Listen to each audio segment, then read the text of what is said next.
is our second They're installment. still coming in. Give it a second. They're still coming in. And it's almost up on YouTube. Another few seconds. We are on. Just ask everybody to go ahead and mute your microphones, please. So when you've come in, if you could mute your mics and turn off your video for those who've just come in. Thank you. There we go. Okay, we good to go, guys? All good? Yes. Welcome everybody again. This is our second installment of our Halloween marathon. This is our new hub of interconnectivity for Andrew's new teachings. Andrew Bartzis, the Galactic historian. So with me now, part of Two Feathers Medicine, and my brothers Maty and Tobin.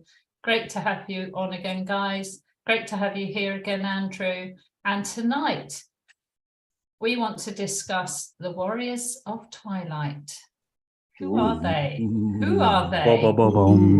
What are those middle shades of grey? We want to know more about them, Andrew. All right. For those of you who have listening to me a while, know that I'm a rather verbose use of words. I like to be descriptive and at the same time visceral and understanding. Language has more than intention behind it at times. And we have an odd set of ideologies here, light versus dark, and yet no middle path has ever had a major religion. So why is it binary with a trinary option? When actually it's many options are beyond that. And over the years of observing the vastness of this place and space that we are, I have seen things come and go from heads of galactic states to local people becoming galactic personalities and everything in between. In, let's say, 1994, 1995, before Kurt Cobain was killed, for certain. This is where I ran across another group known as the Warriors of Twilight. They didn't technically originate from here, but they are originals, if you use the gangster term. Mm-hmm. They were the original extra options with an S. Light, dark, neutral. And then there's the many infinite ways to interpret sacred neutral. And the Warriors of Twilight are a group that have absorbed the sacred neutral in a completely different frequency and different shape. And they operate as the internal checks and balance system for the Galactic Ascension machine. Their external yet OG reality status here allowed them to come in and be neutrals, nullifiers, neutralizers, removers, or any other isms or words that you want to create that wasn't going to add up to the Galactic Ascension machine, reducing the infinite amount of karma to finite through the grinding away of souls into this infinite reduction process and circuit.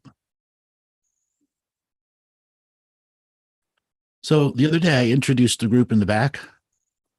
We want to introduce the groups in the front. So everybody that is here, just sit back, relax. If you have not shared this Zoom room, you can share this Zoom room to anybody else that you know. We'd ask everybody to please go through the humble exercising of clicking like on the YouTube, hitting share on your social media, and if you want to invite a friend to come and listen, tell them to come on and listen in the room. We've got our spooky worlds of looking at the many shades of middle gray. So the other day, I talked to everybody about this particular subject matter, and let's start from there. Laura, what was your experience? Something you'd like to reiterate as your nature of experience with them, and you can use everybody else that was in the room too. What you remembered the most. What I remember the most was seeing a line of almost Zulu-like warriors. I know we all perceive them slightly different when we did the meditation with you. So mine were in grass skirts with spears and great big shields. And although they came across as fierce warriors, there was also a more gentle side to them that I experienced.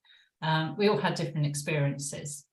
And I was invited in. I think I said to you, I was looking at what I thought was a lot of stars, which was actually the individual holographic points that they use for, I can't remember what you said now. Was it for interpretation or for writing or communication? Holographic language.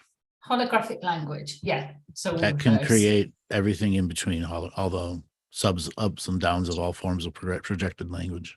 Yes. So my experience was to sit with them as one of them was pressing. He does seem to be touching all these stars, all these holographic reference points. And they also gave me, as a greeting, some star water, which I think you said that will give me some aha moments. Yes. Yeah. And I think at the time, obviously, Maty and Dale were off having their own perceptions of them and went on to do other things, which they can relate. But when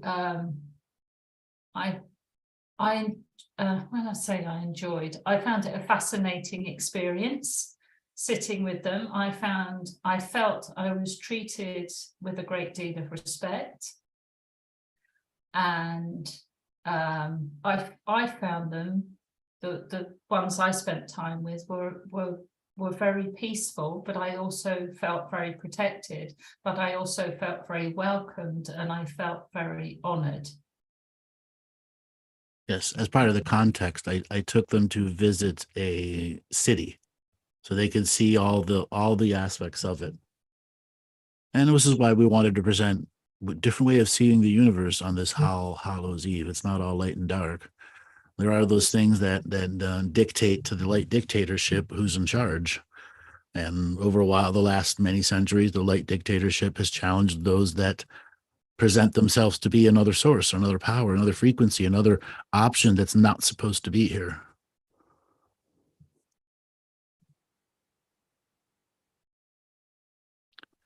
Maty would like to share your experience. Absolutely. So when you first brought them into my awareness, it was like I was being projected into space. And then in that space, there was just lines of these guys just all around me, just almost like they'd created a circle around me. And it was, if you grew up with things like He-Man and so forth, it wasn't much unlike that. Each one of these beings was so unique and different, and they were all just a complete different expression to anything I'd ever seen before, because you couldn't put them into the dark and you couldn't put them into the light, but you could easily mix them up with both. But they each had a very individual expression. Mm-hmm. And so the first thing that I did was I was presented with what I can only call either their security or a sentinel of some sort of description, but it was like a scorpion body with a cyclops face. And there wasn't a battle. It was just, I don't know how to describe it, Andrew, but when you psychically come up to another being like that, there's an unseen conversation. Sure. I don't really know how to explain it. The best human reaction we have it is like when you see people do their gang hand slaps and finger thing and gang moves, and that tells what's going to happen to the other guy. And if the other guy responds wrong, it's on. Okay. That's like right. that. And so we had our moment, and he was kind of, all right, you're cool. And and so that was it really. It became very abstract after that. And of course you were talking to the other people as well, to these guys as well, and it became abstract. But there was a point where the conversation was going off, and I had to stop Andrew because they just showed me a void into the space between spaces, and it just opened up like a crack in the universe between universes, and I could see through into it. Yeah, and that was a crack in the universe. Yeah, and I could see through into it. It's something that the visionaries throughout all visionary time and space are going to begin to re-experience for the 15th time as a brand new memory. Right, and I can still see all the I colours. stress re-experience as a memory the 15th time. Okay. Hint, hint, wink, wink, hint, hint, A great wink, wink. remembering. The interesting comment that you gave me was they're trying to recruit you. Yeah. Yeah. I told you they're going to be pushy as fuck. It's going to be like a top level salesman on your ass everywhere you go, making you compromise. But it was very unique to have an expression that wasn't pushing a particular agenda. You know, it wasn't. It didn't feel like it was agenda driven. Those that come to that group get recruited from a very special group of people who have already elevated themselves to that over many millions of years. That's what the recruitment for that type of group is. Right. Do you ever remember in the beginning of Conspiracy World 2011, 2012, somebody that did something about the Silver Legion? Anybody remember that? I Yeah. remember that. Yeah. I do. Yeah. I don't know if they're still around or whatever, but this group, somebody tried to make an association that they were never the same. The Silver Legion is completely different. You spoke about the Silver Legion on one of your shows at one time. A few times. I caused a lot of how do I put it? Rattled feathers on the other side. Not very even severely, ruffled. very severely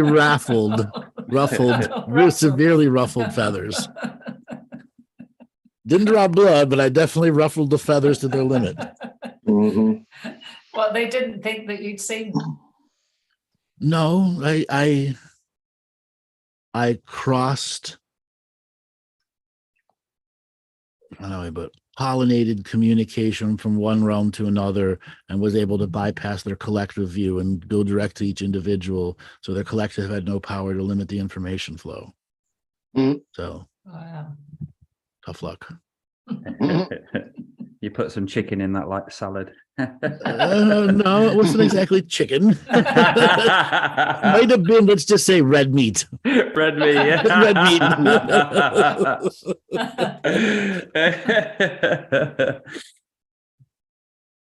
With some protein powder.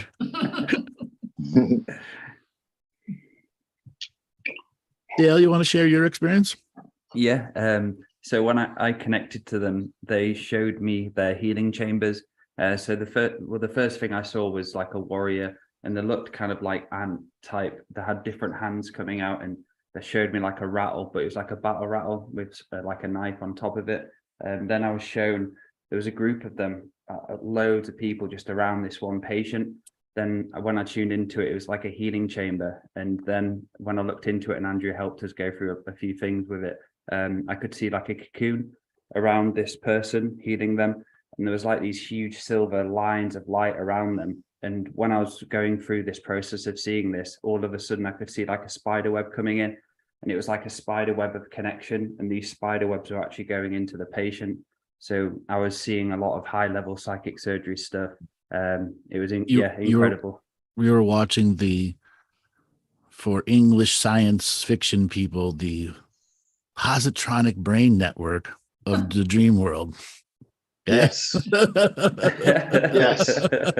That's what you were seeing, through what is it, mushroom space, because that's what the last Star Trek Discovery, it tripped on mushrooms every time its engine went active.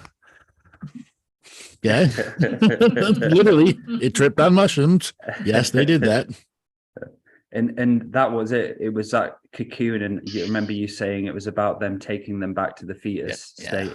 And back there was the like infinite fetus state. Yeah. There was like a rebirthing void bit as well. Like it was like a circle that went past through to. It's kind of like a rebirthing stuff, and there was all sorts of different stuff going on. Like loads of different lines of light just connected to the patient. And yeah, it was beautiful. It was really cool and expanding.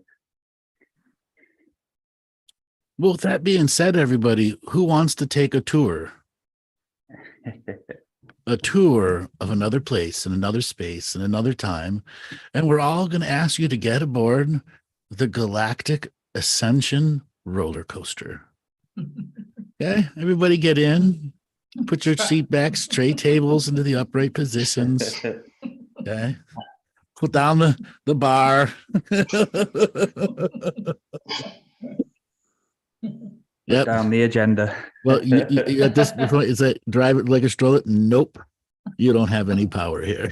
You are just unentangled and entangled observers simultaneously. With that being your hint, hint, wink, wink instructions, you are asking to have two perception points of view.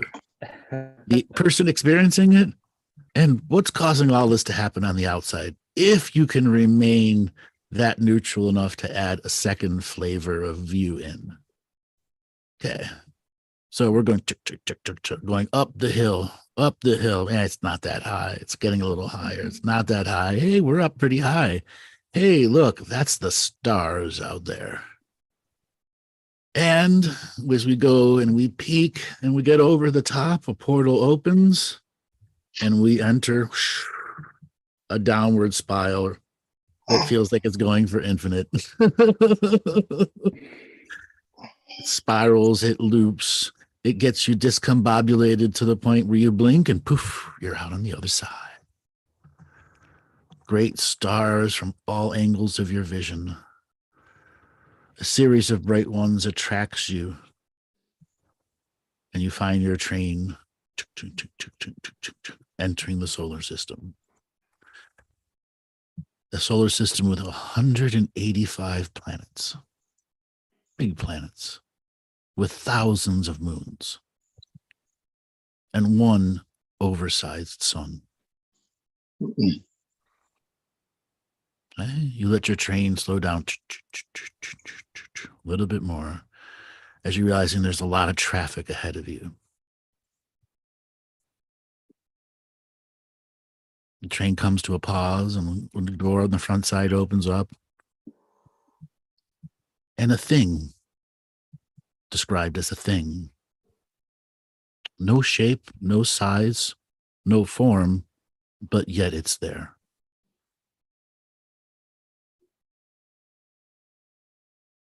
The thing asks for tickets, please.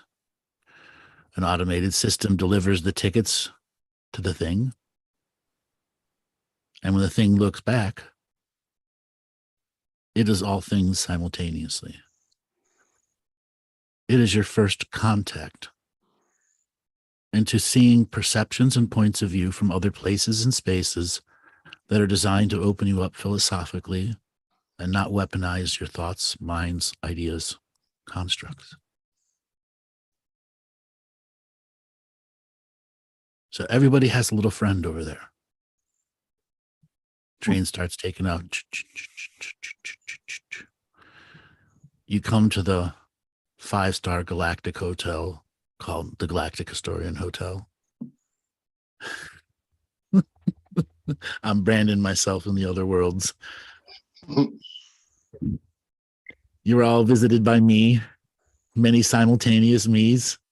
Okay, taking your bags up, putting everything away, setting up appointments for you to get a temporary visa to go anywhere in the solar system. Go ahead, Maty. Nothing. I can see like busboy Andrews and then all these other Andrews. Waiter Andrew. Yep. Everywhere I'm going. With a Just little Andrews penny on. everywhere. Yes. Merchandising me. It was the busboy Andrew that made me laugh with the little hat. I've been Andrewed. Yep. Yes, Sean asked Andrew, have you been being visited by you? Yes, I've been visited by myself many times. Many versions of myself at many different moments. And his evil twins showing himself on Halloween.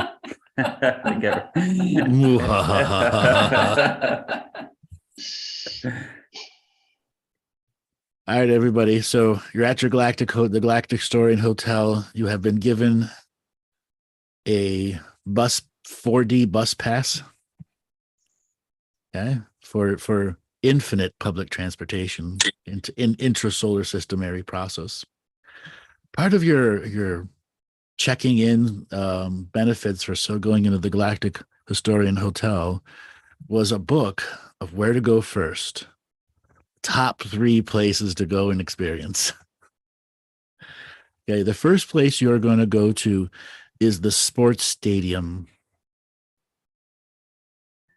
It's actually a moon that houses several hundred different stadiums for all different types of sports, and it's broadcast all over the 25 local galaxies, and some outer universal stuff.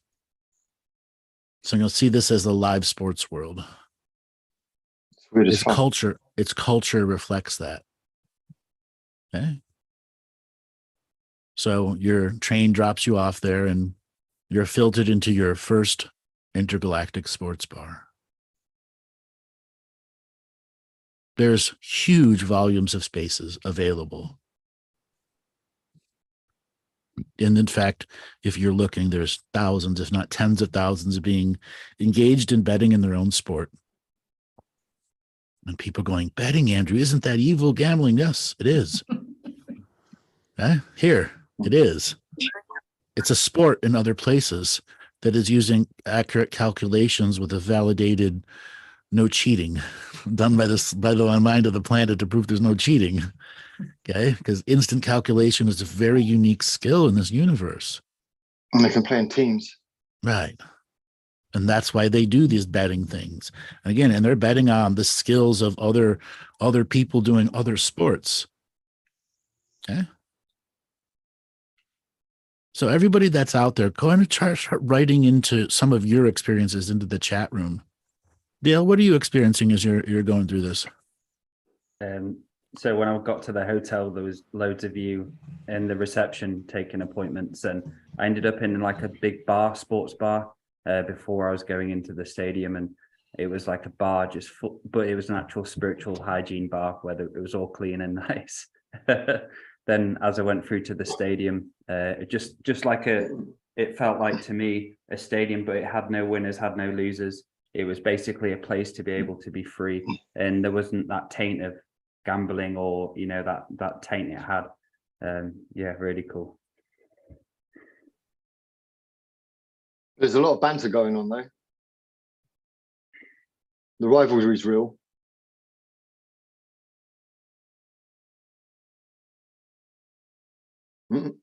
Oh, where's our version of Andrew gone? Which one are we doing? There he is. He was muted because he was switching multi-dimensional devices. He can't keep up with himself. Exactly. I moved too fast. All right. So what I was going to say is, hold on a second. They don't use competition through the same lens that we have here. Yeah. Competition can be done in such a way where it can be greatly beneficial if the nature of the multidimensional competition is mastering skill sets. The competition will master a skill set that will make you far more influential in the galactic potentials market. And then everybody upgrades a little bit because everybody has to go one level up. Exactly. Everybody levels up. And what do we got in the chat room? Very vivid hotel, floating in space, huge room in the bar area, many levels of being, speaking, laughing, lots of fast minds. Yeah, I agree, Claire. Claire Chamberlain, thank you. Santo, a sense of being able to travel without all the restrictions of travel on the planet. Yeah. Jason, there is space for healthy competition. A sense of trust from Santo. From Amy, lots of hoopla, fun and entertainment. Now just imagine if we had these on our world, how different our world could be.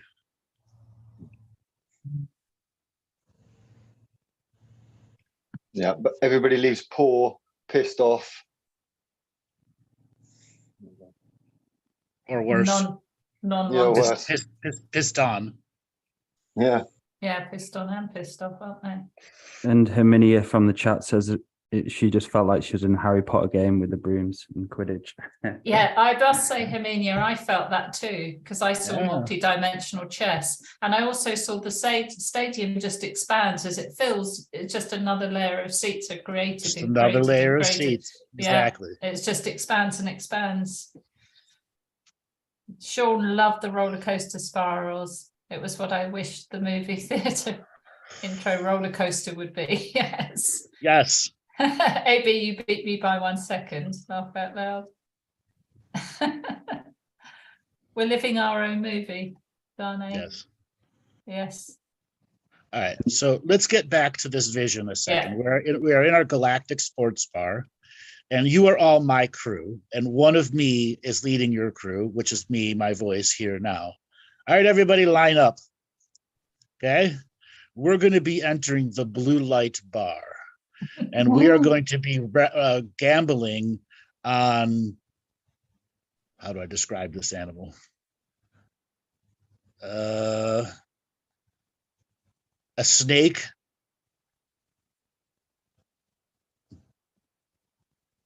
That has like a scorpion stinger to it. It's a snake. Instead of a rattle, it has a scorpion stinger to it. So it doesn't have arms or legs. Okay. And it can jump very long distances, like 20, 30 meters.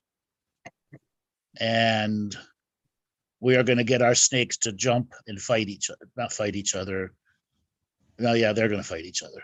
Don't worry about it. Not for the first few legs of the race. It is a death match at the end.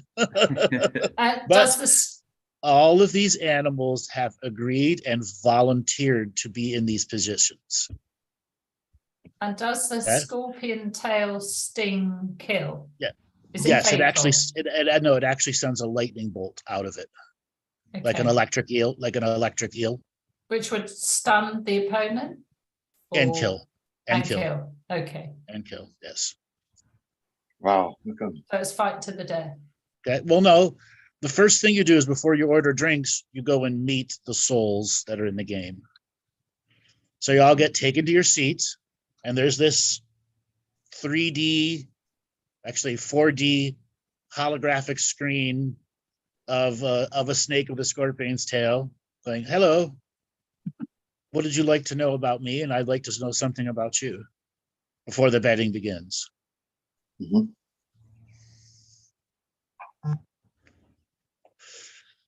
Maty, what would you ask or say to the snake? I'm just trying to figure my way through the technology at the moment. I can see one. This just tunes you ancestrally to this thing. Yeah. Okay. And if you have similar ancestral linkages to it, you can modify it to do great skill in here. Okay. Well, I can see it.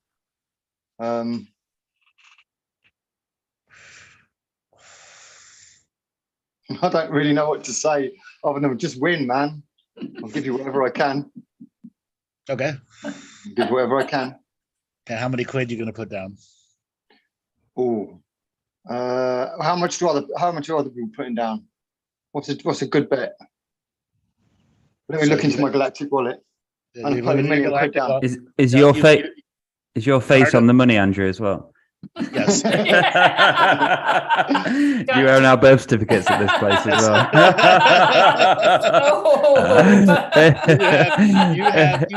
Everyone has 1,000 GH dollars here. Okay. If I've got 1,000, I'm putting 500 then. Okay. Yeah. On my Dan, guy. what would you? I'm going to give him. I was just going to give him some spells as well. Okay. Anything you can upload to him as tricks, yes. So yeah. I've asked it what its track record's like and has it won before, and it says no, but I will win this.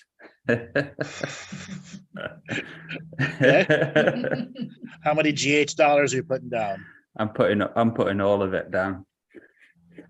1,000 GH dollars. Showing them the faith. 1 minute. Just take a look at. Dale, Just asked take for a look blood at the oath armour on my already. one first. He's offered his blood. Just take a look at the armor on my one first, Dale, before you put all your money on it. Laura, what do you do with yours?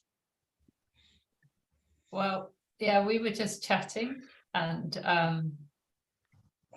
I have every confidence in he's yellow, mine, with a scorpion tail, and he's very underrated. So I'm going for the middle at 750. So I'm going into my celestial wallet and taking 750 Galactic Historian. We don't say dollars, do we? No, okay, dollars. GH. Okay, Exactly. They are GH not. dollars. They are not fiat currency. And I think mine has a hidden. It's got something hidden that will surprise people. Okay. Okay. How about everybody else in the chat? Let them all do a second to type in.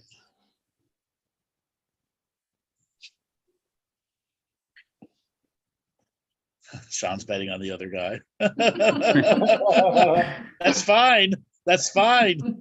Okay. So a snake disappears for Sean and the other side reappears.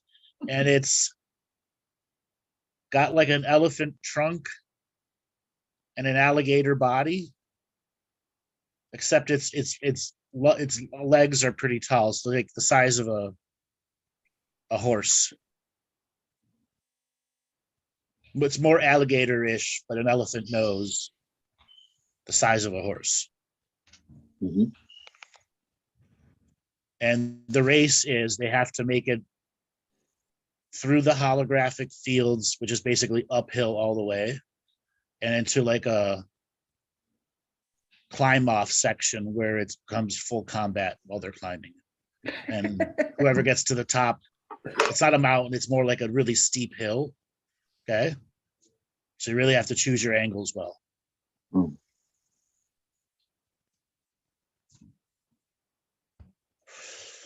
All right.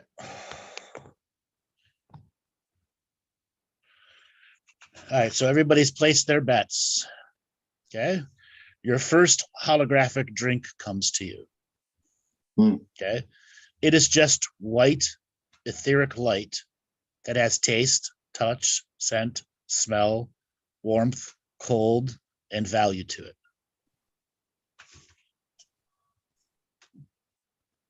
Take a sip. You have your drink. You can have your whole thing. Mm-hmm. We've got a 1 minute countdown. There are 9,740 bettors. Just giving it some secret juice. Yeah, well, there's other people in other Serious right now, bro. places betting against you because you guys are all newbies.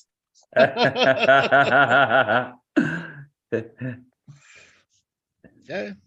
10, 9, 8, 7, 6, 5, 4, 3, 2, 0.9, 0.8, 0.7, 0.6, 0.5, 0.4, 0.3, 0.2, 0.1, 0.09, 0.08, and flash. It's over. And the winner is those with lightning wings. That's what Andrew. That's what I was about to say. Mine told me it's got lightning, the essence of lightning in it. Yeah, there are 103 winners. Yeah, mine got through. Okay. Now let's get the point of this perception here. So who are you really betting against? Yourself. And the doubt or confidence of others, and how the doubt and confidence of others in a manipulated intentional betting ring can affect your ability to choose correctly. So going into these types of betting fields would you would learn to protect yourself from the projections of others and accept the projections from others that fit just right, that push you to the next level of perception. It's matching signature frequency. Yes. All right, everybody's server comes around this time, and it's time for you to order your first holographic meal. 0 calories, 0 trans fat, all the flavor. And aftertaste. And after feeling. And afterglow.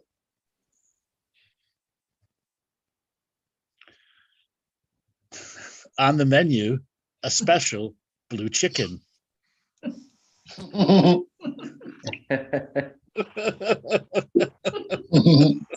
Deep fried blue chicken. Oh, has it got crispy coating? Nope. Okay. Oh, And then the infinite choices of you can get. Who's willing to try an off-world dish for the first time? Okay, everybody in the chat room. It's chicken or what the chef will create for you.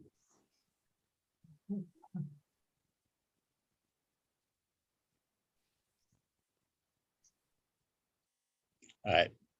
Everyone's placed their orders. A no time moment happens and flush, your food is there. It's delivered in this red hot iron, like it's pulled right out of the cauldron of melting metals. And you have this very delicate dish in front of you.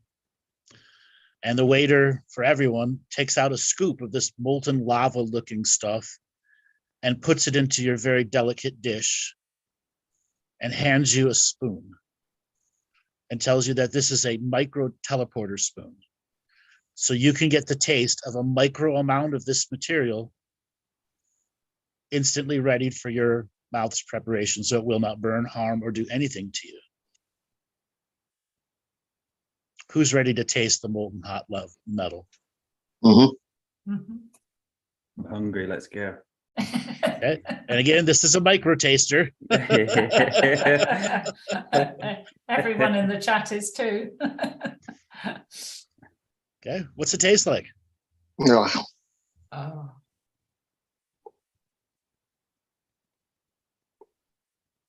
Like a flavor I've never tasted before.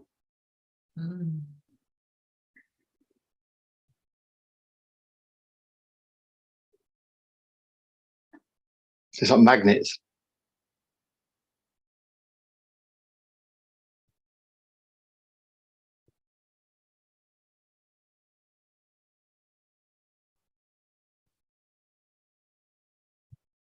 Getting a lot of really interesting response. Cosmic Kool-Aid.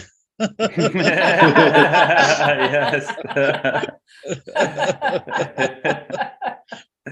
Okay, childhood joy with a twist of afternoon lemon. Perfect.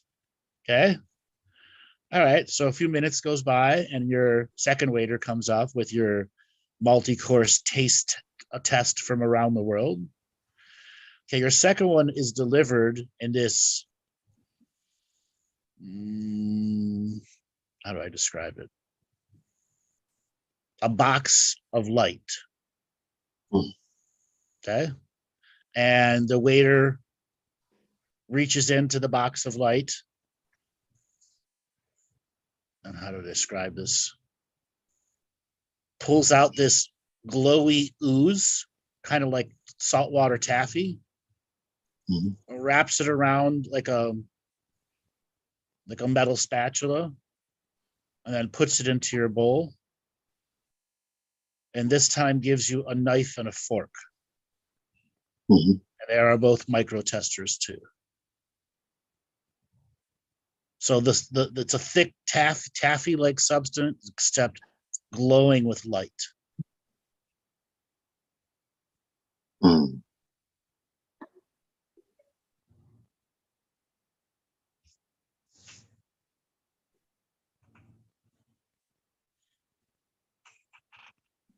What's it taste like?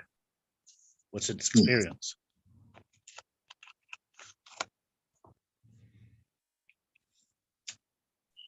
It's like the sun.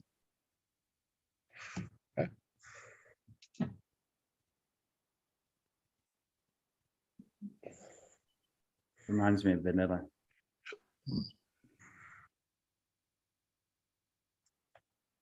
Laura? Mm. It's spaghetti-like.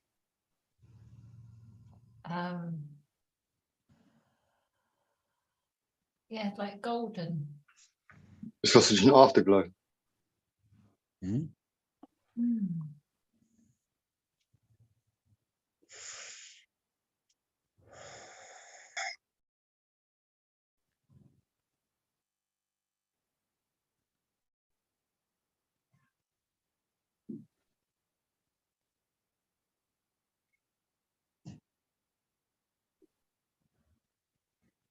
All right. New York for the Europeans, leather and space dust. There we go. All right. And now the last part of your meal comes. And the waiter puts this like oversized soup bowl, like half a gallon kind of soup bowl. And there's clearly a broth inside it, but there are also things on the bottom. And he hands you a ladle so that you could take out and then add to your own bowl.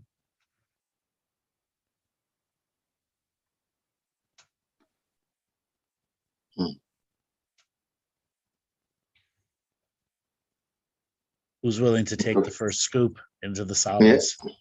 In for a penny, in for a pound. That's what I was just about to say. Mm-hmm. Might as well just go for it.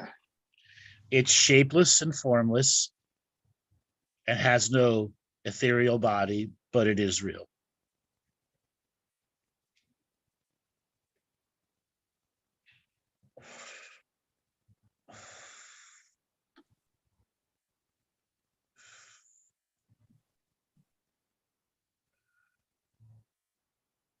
Well, That is source in an amoeba, in like a lemon soup. Source amoeba lemon soup.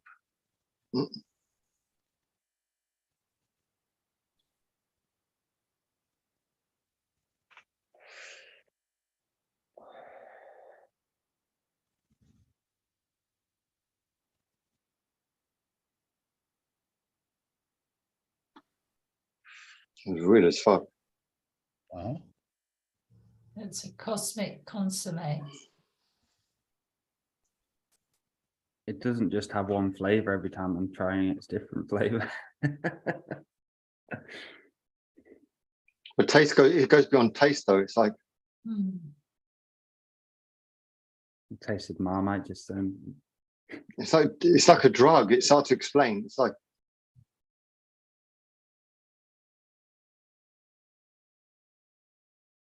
it's like doing drugs but without the negative side effects.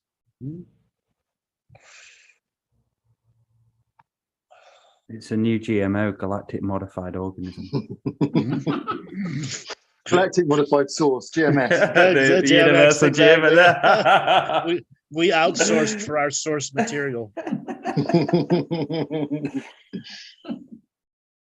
Generic source. Yeah, insourced and out. We outsourced our Source insourcing. from sourced. Exactly, sourced from source. Free range source. All right, so now that everybody's had a sample of bedding, flavors, positions, points of view, well, what's your view of this place like now? Oh, You know, I want you to can look out the explore more. You can look out the windows of the stadium, and you can go to other places. There are screens that will take you on tours of places, unless you just actually rather go somewhere. But since you have the GH tour package, you're all going to go to your next place now. You're going to make it back to your Galactic tour bus. Okay. Going to take off, and you're going to be heading towards one of the really main big planets.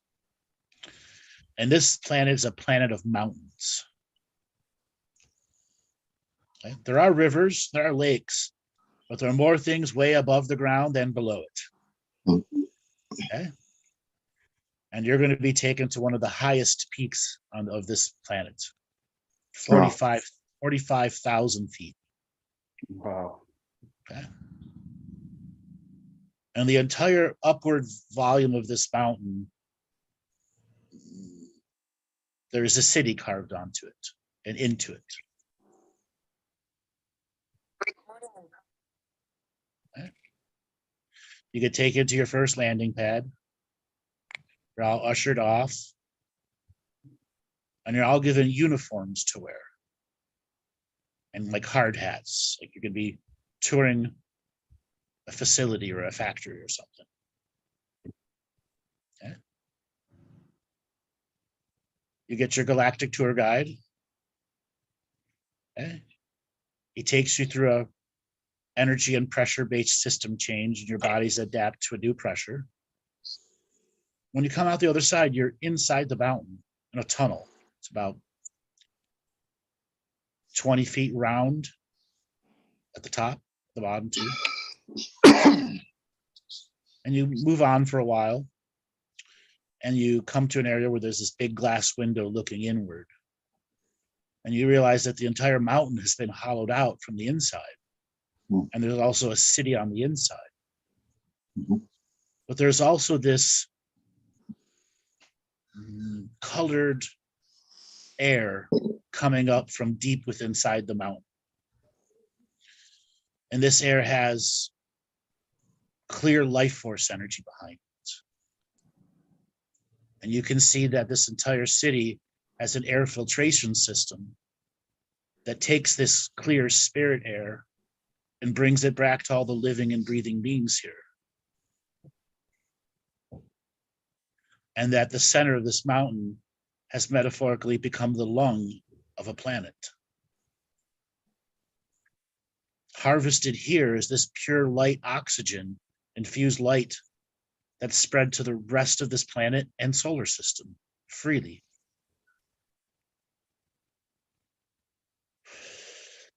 So they take you to the first room where the first layer of air extraction is done, where they're looking for the planet's essence, its elemental connection. And it refines it so it's a much more bigger collection of this essence. And then it's bonded with the outside air that it has also collected essence airs on it. And then shipped and pumped to other areas where more collected air essences are blended into the perfect brew of air. This air regenerates every cell inside your body. Allows all of your shards from other places and spaces to also experience this air in their blood, regenerating and rejuvenating. All right, let's take a pause there. Laura, what are you experiencing there? And if anybody wants to write in the chat room too. I've called it blueprint air because it feels like it's taking you back to my original blueprint, and the color I'm seeing is a very pale translucent blue that just is so pure and almost crystalline, almost like glittery. And it just, yeah, that's the way I see it, is a blueprint air. Okay. Maty? Well, at first I was just observing, and then I realized that I could actually go in there and get amongst it and have a good sniff.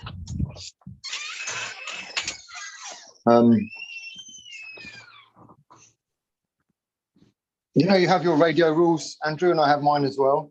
Uh-huh. I think I know this kind of light. I've seen it before.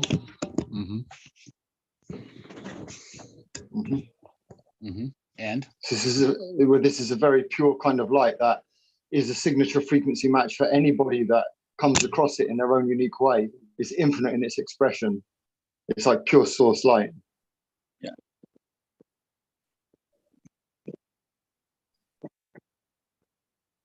That's It's only the second developed. time. Hold on a second, Go on. I'm watching this already. It's distilled source light and planetary celestial light blended into a perfect balance that's shared freely with everyone.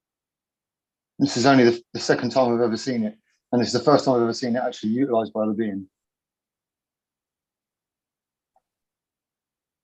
This is where you all get to look at the key pads and the information pads about this facility. All the data is there for you to freely see.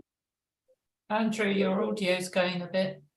Sorry, Oh, there you go. I was changed devices and I did it again. I'm talking away. No one's heard me. We will just about. Yeah. So everyone, you get an opportunity to look at the data pads, the computers. They're all open up to you to see everything, where it goes, what it does, the science behind it. Validate yourself here.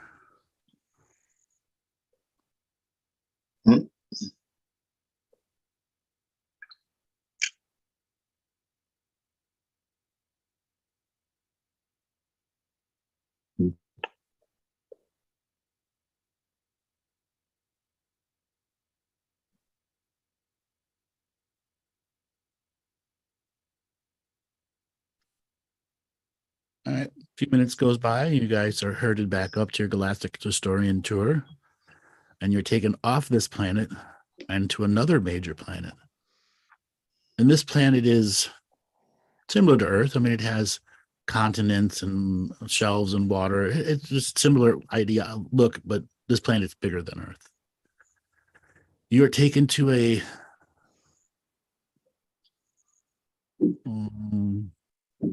how do I describe this area? A temperate zone. It is cold, but it's currently the season it is right now. It's not terribly cold. So it's like 7 or 8 degrees Celsius. So you'll need to wear jackets when you come out. And then you're taken to a building that looks like a giant crystal dome. And the crystal dome is probably 200 meters wide.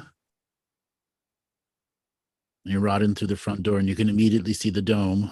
And the dome is focusing to something in the center. And when you go to look at the rail that looks into the center, it goes down and down and down and down and down and down and down as far as you can see. And you're taken to an elevator that takes you down and down and down and down and down until finally you're at the bottom minutes later.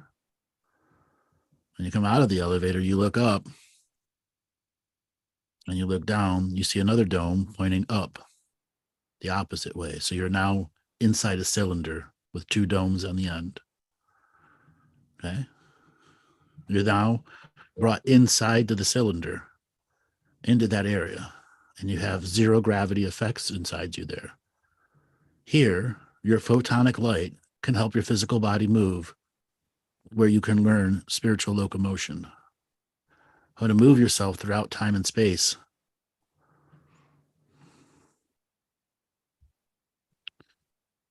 This is a womb chakra of this planet that has been tapped into to teach you how to gain spiritual locomotion while inside and outside of the womb.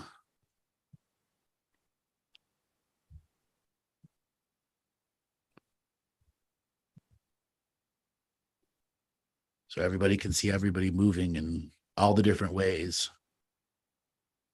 Some of you are like doggy paddling. Some are backstroking. Some are running.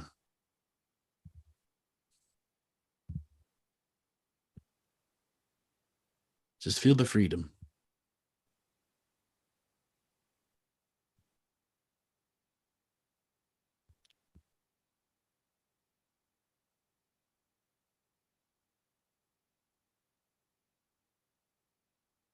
Okay. After a few minutes, you guys are pulled down from wherever you're at, reassembled, and then you're taken to the next part of the facility. You go down another elevator that goes down and down and down and down and down and down and down some more, and then down some more again. When you come out the other side, you're taken to an area where you see this. How do I describe it? The biggest nugget of gold you've ever seen. 300-400 meters in width and in shape. And there are these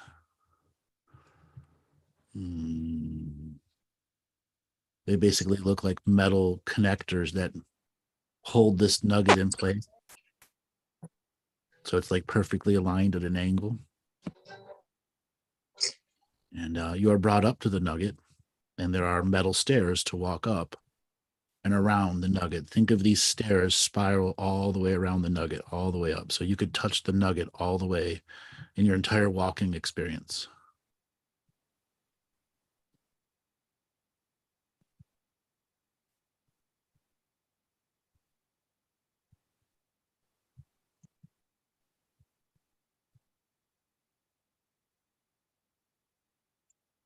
Okay.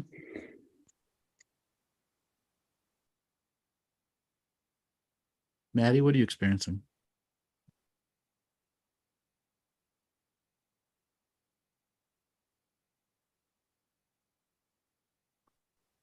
You're muted. I can't really explain it actually. It's when I was in the actual room chakra itself, I wasn't even bound by physical form. I could just do whatever I wanted to do, just be wherever I wanted to be. I became a sandstorm for a while. And then this gold nugget is just kind of, I don't know, I'm just in awe of it actually, to be honest with you. I'm just touching it and feeling it. And as I'm walking around, just finding it very hard to stop touching it. Well, this whole experience was designed for you to touch it at every level of the journey. Yeah. Yeah. There's always different veins in it. Yeah.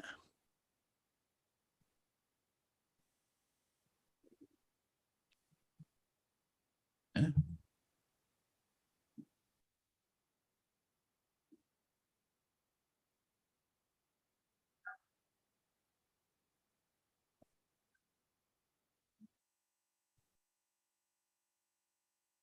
All right, Laura, what are you experiencing? So in the double-domed room chakra, I moved through intent, so I could go wherever I wanted just by intent and thinking about it.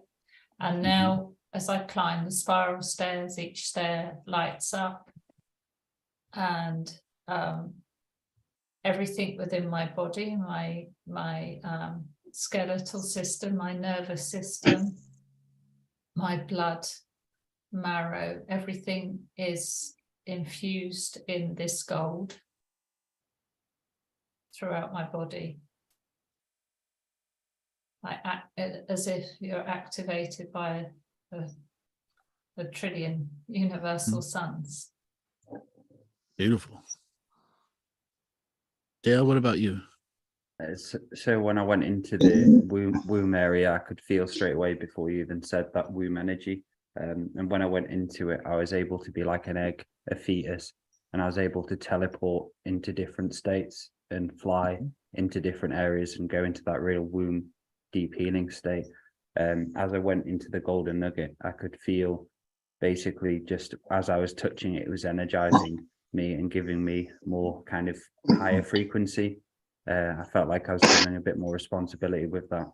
And it was just basically as I was touching it, it was just this unique feeling of, beautiful consciousness and high energy. It was incredible. Wonderful. So everyone, this has been a sample of another place and another space and another time that is a different point of view. And it's an opportunity for you to go through layered experiential processes, learning the different perspectives, such as in the gambling thing, or being willing to open to experiences and let visions and idea and concepts flow to the point where you know you're not just making shit up, that it has a realness factor too. So exercises like these are great things to do when you're wanting to feel adventuresome and go to a theme park. Just as protected as Disney. Okay. Metaphorically, yes, I said that. Yeah. So real quick, to end this journey, we are all taking on the Galactic Historian bus back to the Galactic Historian Hotel. Okay? And welcome back to the Galactic Historian radio show by Two Feathers Medicine. How was your journey, everyone? Can we leave a review on TripAdvisor, Andrew? Yes, Galactic TripAdvisor, yes. It was worth it. It was worth it just for that sun. I've never seen a sun like that, with the planet so close as well. Yeah, that's built from the ground up. Whole Was it solar really? system. Yeah, because the sun was so huge, but it wasn't giving off that kind of nuclear energy ours does.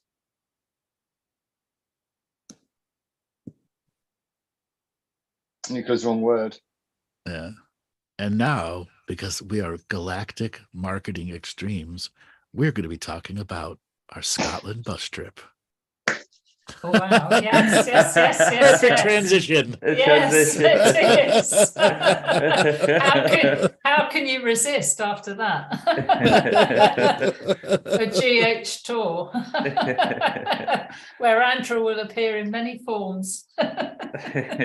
Was this fantasy? Is it reality? Any way the wind blows doesn't really matter at all. Let me tell you, there are many level of galactic marketers cheering. He did it. So anybody in the chat room, if you've been to Scotland as well, and your perception of it, if you'd like to pop in the chat as well, if you visited it. All right, so how about we just talk about how it appeared, how Scotland as a manifestation, it was 4 weeks ago? A bit more than, was it longer than? Yeah. It feels like a It's a bit lifetime longer ago. than that, It feels like it does. Been to so many places. This is the end of October, so I think it was Oh, last week in September or what? first week in October. That we discussed it. Yeah, our first meeting, yeah. No way. Oh, yeah, I've lost track. It was, yeah. I know how to find out. I'll go look at my Yeah. schedule.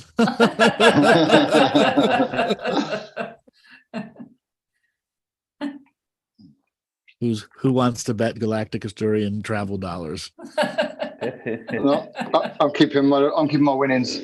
Keeping your winnings. Yeah. Mhm. Keep Don't the worry, celestial house- wallet close to your chest. House always wins. I've got some hustling to do tonight at the hotel. I'm going to visit the red light district.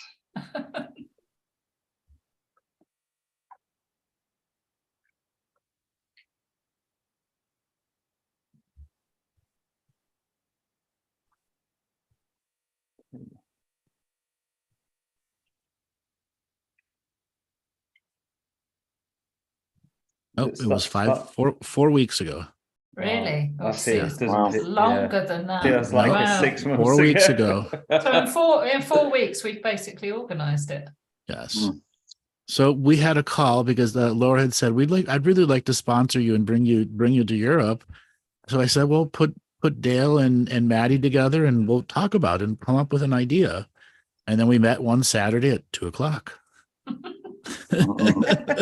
Us tap the time, the fixed time. And the spell was made. That's where it was made, exactly. And so they talked about, well, we could have a camp out, we could have a retreat center and doing all these different things. And we're like, damn, that's a lot of work. Yes. And then I pulled this brilliant idea. Why don't we just do a bus tour? Mhm. And we looked at all the stuff and it was simplified in that moment. Why go through all this extra expense and hard work and getting everything done? With the first one, we can let the bus tour do everything. And we just make the bus tour as enjoyable as possible with as many experiences as possible.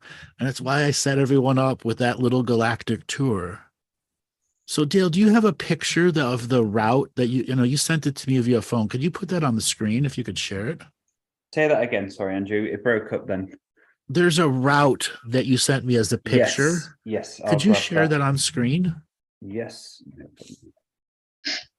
And everybody, this is all tentative right now. We're waiting for the final bid to come through. Prices are very, very screwy, as you well know. So we're hoping to have this final and done by the 1st of and advertised by the 1st of December.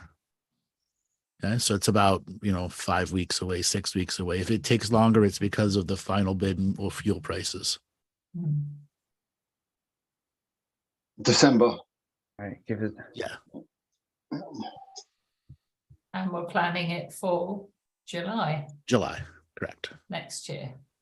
Yeah, unless anything changes. Yeah, that's the July next year. Yeah, and in a minute, I think Dale will tell us the dates that we've actually pre-booked with the tour company. Give me a few minutes to figure Yeah. this out. So how many days did we agree on then, Andrew? 10 days. A 10-day tour with a 9 galactic nights. historian all around beautiful Scotland to some sacred sites and some of the islands, with all of that extra information added through and some extra bonuses as well, isn't there, Andrew? Yes. Hold on one second. I'm leaving my advice area.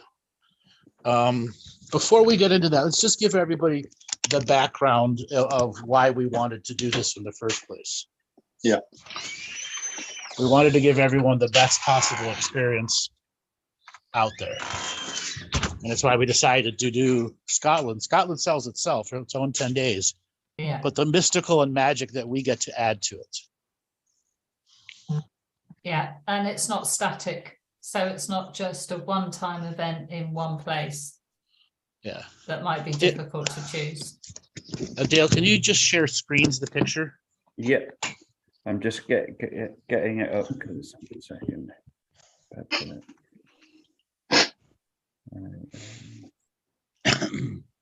going to ask anybody in the chat room, has you ever been to Scotland unless you live there?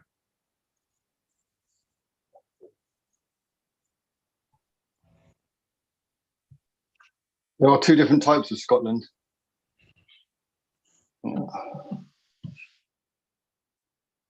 Oh, Maty. Has anybody tried haggis before? Yes. Yeah. Right, I've got it saved now. I can show. Or deep fried Mars bars covered in batter.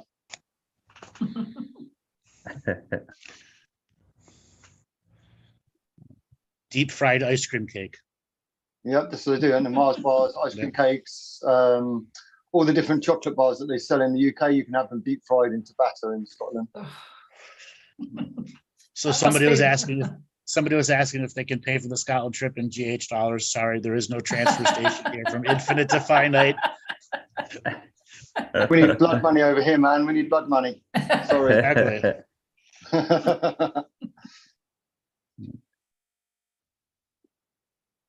So anyways, while Dale's getting the share screen set up, so we just met that Saturday. We spent a good 2 hours on all the other ideas, and then we settled on a bus trip. And they said, so when are we going to meet? 2 weeks later, Dale goes on to a trip through the Scottish Highlands.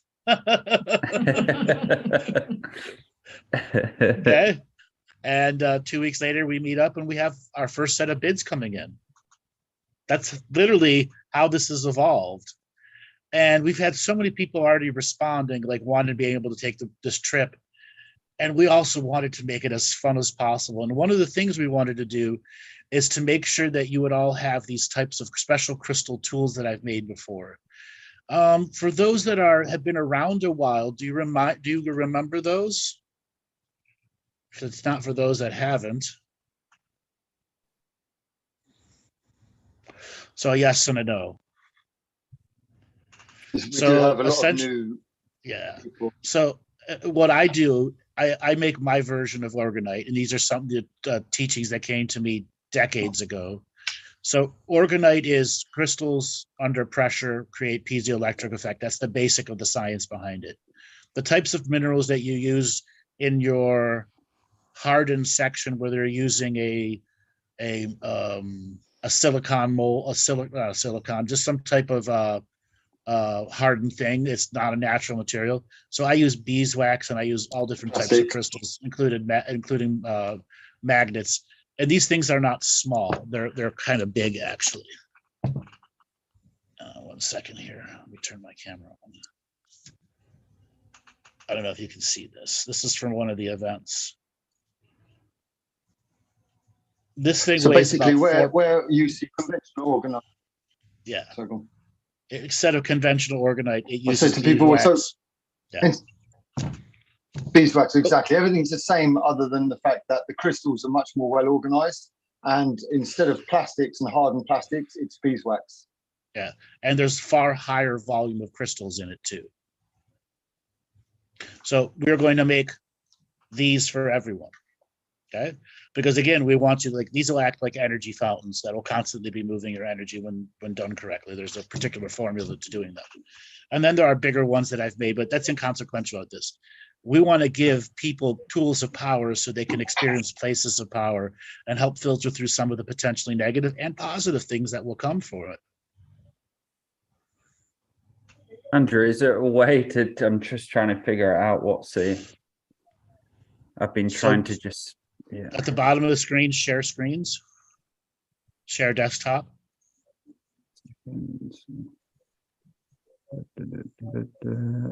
Whiteboards, apps, reactions, show captions, participants, security, but there's no share option.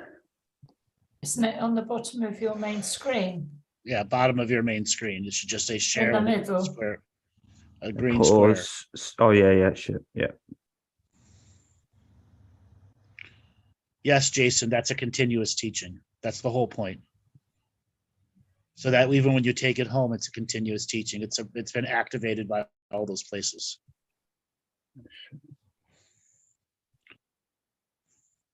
How many people own a piece of technology that was created by the Galactic historian? Not many, I can tell you that. That many.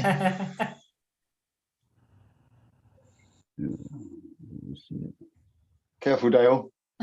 Don't you worry, mate. There's not. Go on here, brother. I've literally got. If anybody's wondering why there's loads of different people, because of the talking situ, I have to edit a lot of things. I could straight up never do this with my computer. Right, so spare me 1 second. So Sandy is asking if it's a Tasman or Totem. No, it's neither Tasman nor Totem. It is object. Can you see that? Yeah. Can you just full screen? Just make it full screen. Good. It's a screen grab. Yeah, that's a screen grab. Yeah. Can everybody see that all right? Enough to figure out? Yeah. It looks fine to me. Yeah. Can you zoom it at all? Zoom in. It doesn't give me the option, I don't think. Resize. No, 1 second. Is there a zoom? I can't seem to see a zoom, Andrew. What about you actual? Oh no, your desktop itself. Yeah, double click on it. There we go. Yeah. So it would be starting in Edinburgh, then going up, and as you see, so you'd be in like Oban, Isle of Skye as well. So it's great because it's off land as well. So we'll be able to go to Isle of Lewis, and it's an incredible route as well because you'll go. So there's a womb chakra area down from Inverness going to Ben Nevis, which it changes from 100 miles. It moves around. So we'll be going through all that area as well, which should be incredible. And you have lots of open ocean experiences too. Yeah. The possibility of whales and dolphins. They're very magical, the sea crossings. Yeah. This is going to be no ordinary bus tour. Right. And up to Orkney, which is slightly off the screen, but the archipelago of Orkney, which has 3 of the major sacred sites in the world on Stoness, Maze Howe. Yeah, Orkney there. Brogna, yeah. But it's small. I mean, Kirkwall's not.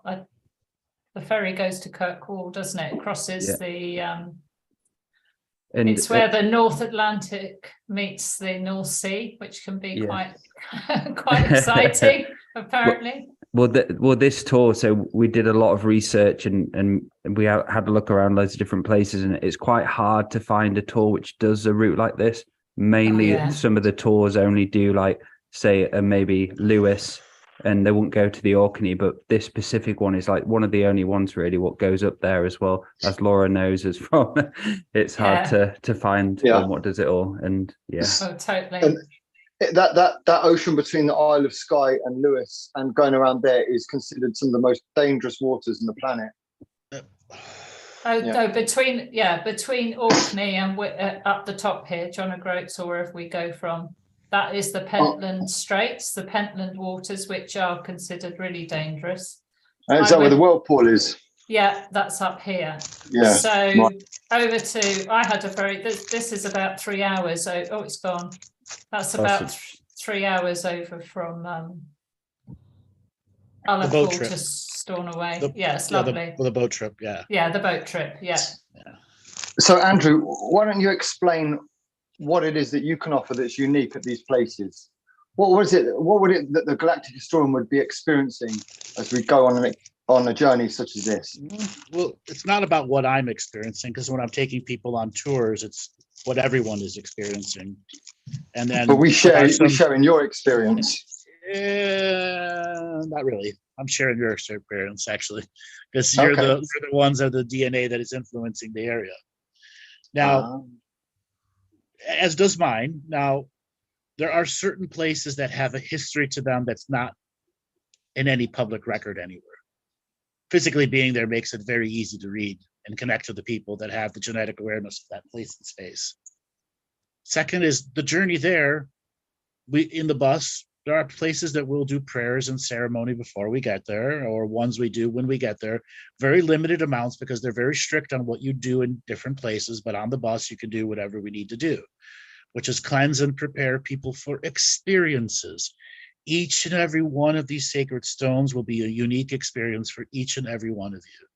And we want you to have experience after experience after experience until you go home validated that you have an infinite spirit, an infinite soul, and the uniqueness of these experiences didn't overwhelm you or destroy you, but expanded you and made you grow greater and aware. A stronger being to come off the tour, and to have a sacred object that's going to help you filter and flow through the energies. And when you find stagnation, to have growth. Have that ceremonial and prayer group buddies before you go in and out of places. That's why I do these tours. Show people the communal nature of how focused intuition and focused preparation can create some really unique pilgrimaging type experiences. And you've been holding back on stream reads, so there'll be some incredible stuff happening on that front. He's been holding the weapon. So basically with the bus tour, I'll be doing a lot of talking. Okay. And Dale, I believe our bus size is 31. Yes. So it's not a terribly high amount of people. Okay. It's going to be a very unique experience. Yeah, but some of the sites lend themselves better to, like, let's say, a middle-sized group like ours, especially Callanish. Mm-hmm. And also, you don't want to overwhelm the hotels or, out there, because they don't have a huge amount of space in some of them. I think we'll overwhelm everybody we come across. What was our energy? Yes. Yeah. And there'll be a tour guide as well, so there will be that extra on top, a lot of information about the history as well. Yeah. As well as the other Andrew's unique perspective. Yeah. And they have their unique relationships with the hotels and the sacred places we go to. See, I can also give people city to city the different ancestors that are meeting and greeting us as ancestral tourists, because we are ancestral tourists right now. We're touring an area through tourism to come and connect to a place and a space. And that absolutely has been pre-planned in the fetus. It was just planned triple Z until you got on the bus. And then it meant something. As your precognitive workforce dusted off the old plan and go, oh shit, they're there. Game on. Game on. Who the fuck's this galactic historian that assembled all of them. And we're going through Glencoe as well, aren't we, Dale? Yeah, and we'll see the ghost of We Jimmy should- Savile. Oh, don't. Don't. We always got to bring it down, Dale. We've got to bring it down. I'm joking. That was a joke. Glencoe is just absolutely amazing. And There's no now better for like the beings Glencoe. out, for those of you out there that can't come along this experience for whatever reason, there are limited numbers. We are going to be recording the experience. Well, So we are attempting. to. We're going to try and It'll be find just a some Facebook people- Live. Our intention is to. Yeah. We're We going to actually find some have. people crazy enough to come along with us and to film Right. the experience. And So Yeah. if there's any people that are experienced film crew people out there and want to be a part of this from the ground up, we'll invite you to get a hold of us.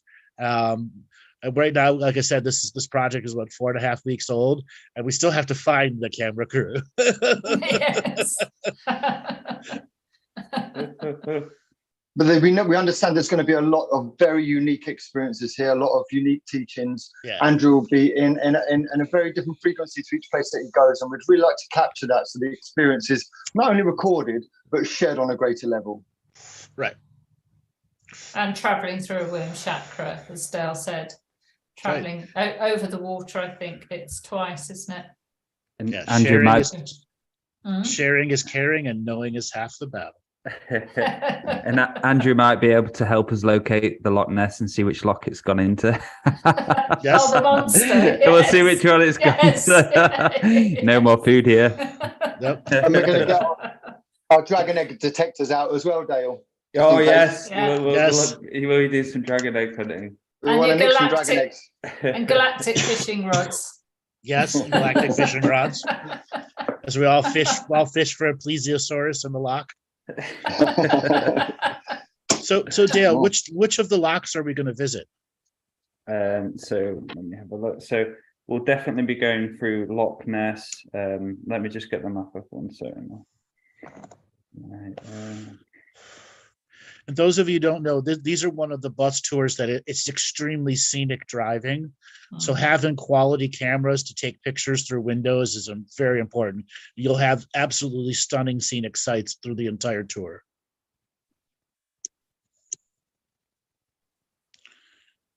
So as we go through the 5. So we're going to Loch Attrick Tan. We'll be going through Loch Ness and up to Inverness, which is a really cool, huge loch going all the way through.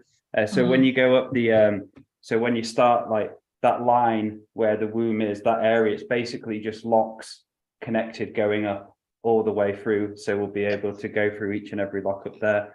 It's incredible as well because Inverness, there's actually whales. Yeah. Dolphins as well seem to Dolphins. spawn a lot around there. Yeah. We'll probably going through Loch Long. So there'll be loads of lochs we'll go through and we'll be able to see that line. You can't miss them, honestly. Yeah. There's just so many. Yeah. And also like some of the drive, like from the Isle of Skye back to Loch Ness is beautiful, and up to Ullapool. It's all like out of Harry Potter land. Harry Potter filming. I think we'll we go to Glenfinnan. Yes, on this tour. And there's an you'll opportunity, isn't there, to go on the Harry Potter Express? Yes. So you'll go through the area on the Hogwarts Express went through on the hills, you'll see it. And there's loads of areas near Glencoe where actually it was filmed in. Fort William, there's all around the area, there's loads of locations where it's filmed in. So I'm sure the tour guides as well will be able to give us more light on that and exactly where they are. Yeah. Because they use a lot of that for the marketing and getting people to go there, showing them where the Harry Potter stuff is. So basically, So somebody's Go on. asking as they're hiking on the way. I believe at all the different tour sites, there'll be hikes to and from the sites. yeah, some are close, some not so close. I mean, Callanish is a few steps away from where the bus pulls up, but others you have to travel quite a distance. Some of these sites generally tend to be on on roads and right next to roads, don't Yeah. they, Laura? And that goes Yeah. the whole way across the UK. Many roads are put straight through the middle of these particular sites. You'll see that all around. So generally, it may be a walk, but it won't be a laborious hike. Yeah. No, but the thing is, with walking in Scotland, it's like it's that Yeah. a lot of the time, isn't it? So, so it's basically the Outer Hebrides and the Orkney archipelago are our islands. And for any of you Outlander fans as well, there'll be a lot of places which was filmed in Outlander. So each site that we stop to, we'll have a conversation before what's there, what's in potential. You'll be able to ask me a question, what's in potential for me? And it depends what the mystery has to offer back to you.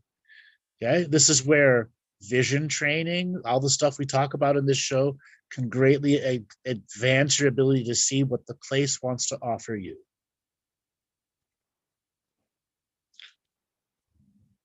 What are you asking? I'll teach people how to do off land-based offerings, really simple pinches of tobacco or something else that we'll create as a community. I suppose we could do a message in the bottle off the boat. No, we could do seeds. Oh, seeds, yeah. Sean, is that the reference in the Skyboat song? What's that then, Sean? You'll have to answer me in the chat. No, he'll answer me in the chat. All right. Does anybody have questions they'd like to ask? Hold on a second here. Should we open up to questions? Yeah, let's open up. Live on the Zoom, be easier, wouldn't it? Yeah, so have people go ahead and raise their hands. Oh, also, what's the Edinburgh airport like, Dale? Because I've only experienced Glasgow, which is international, and there's hotels there you can stay at on arrival. It's fair. It's not that big. It's not as big as Paisley. No, it's okay. Not, The Glasgow airport's called Paisley. It's just outside of Glasgow, and that is about half an hour from Edinburgh. So we're going to be opening the phone lines here in just a minute. So if you could go down to your bottom of your screen and you'll see a reactions button or 3 dots that say more, you're going to be looking for the raise your hand option. And then we will take callers of people who want to talk about, share their experience in the first hour of what we're doing, or if anybody like just talk more about the Scotland trip and what you can expect. These are the moments where you get to talk back to us. Interactive radio. Okay, so we have one hand raised here. Oh no, hold on. We have a tradition in Galactic Historian. If there is one hand raised, Okay.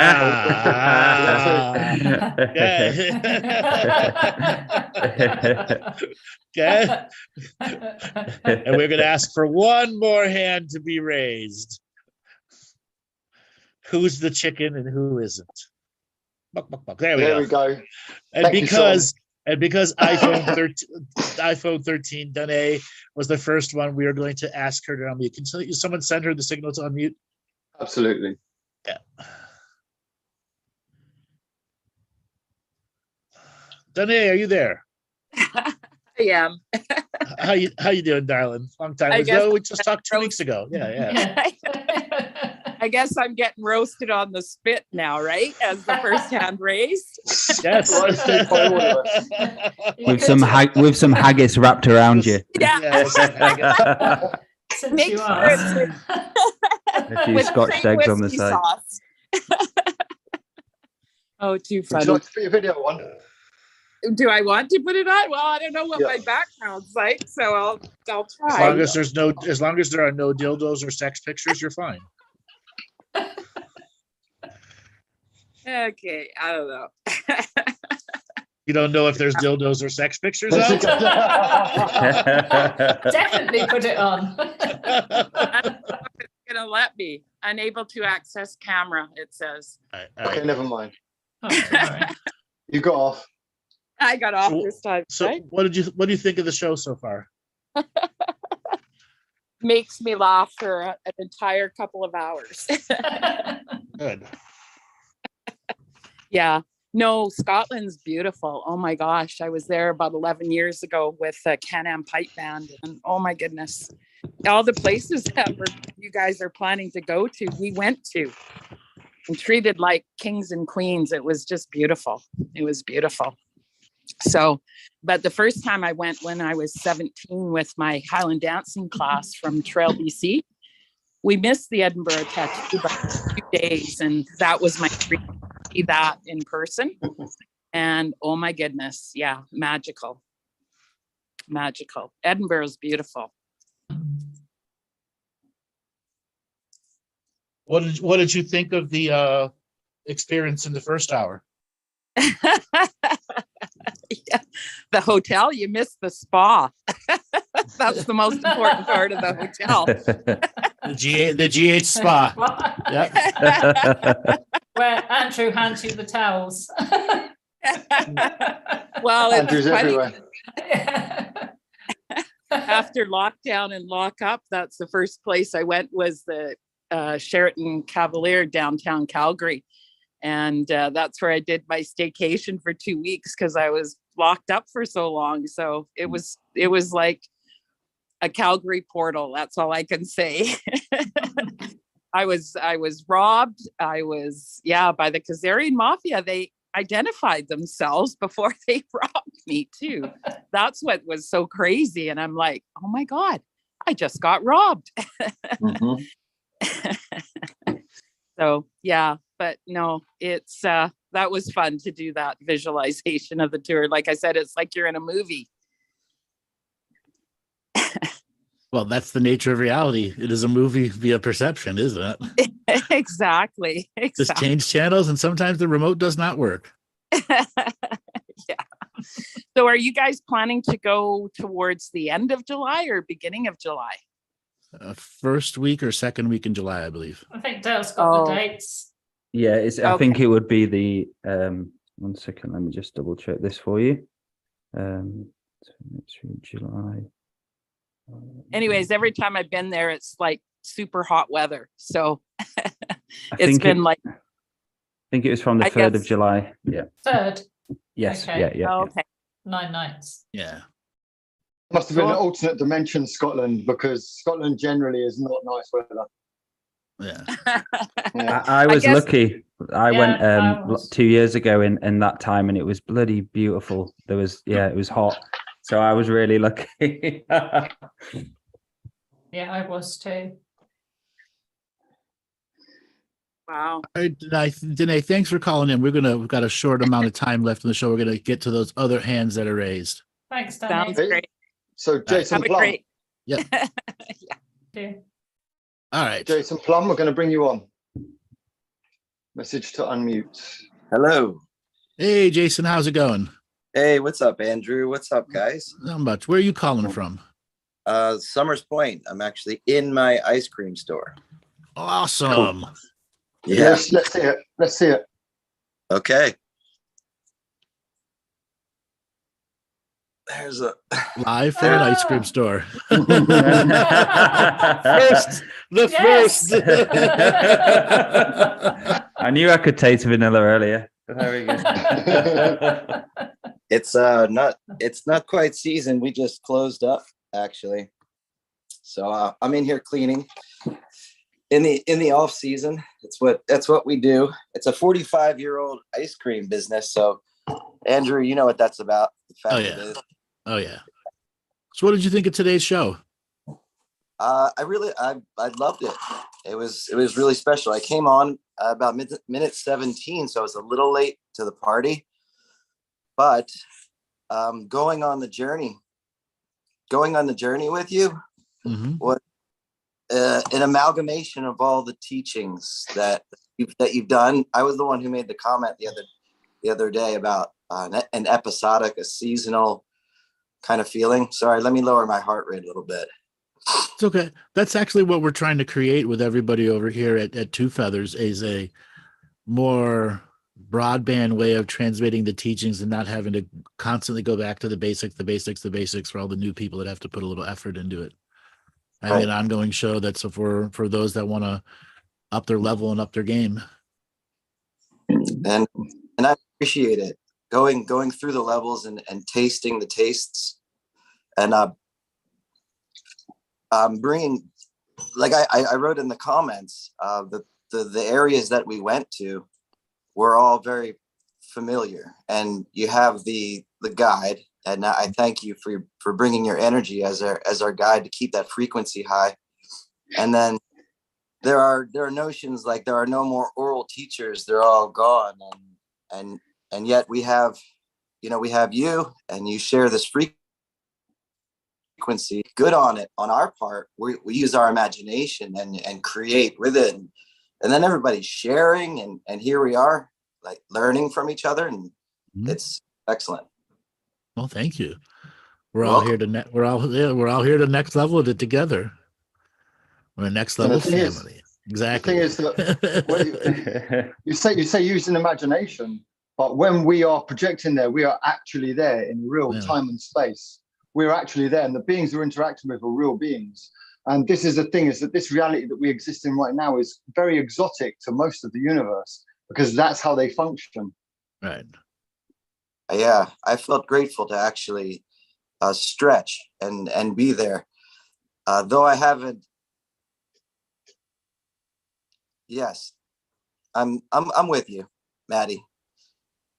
You get it. You get it. Yeah. So when does season start for you? It starts in March, when it's still a little cold in New Jersey. Beginning of March, and then we go heavy, into the summer, super busy. Yeah. And then we close up at the end. At Labor Day, like towards. Yeah. So you basically have what, 6 months off? Yeah, I mean, with like 2 months on each of the shoulders to clean up and set up. Yeah. So yeah. What are you going to do with your off time? Well, what I've been doing is trying to maximize schedule magic, maximize my, I'm working, I'm using, obviously I'll use some of the linguistics that we use. The a la carte system is now becoming more available. Using light language when it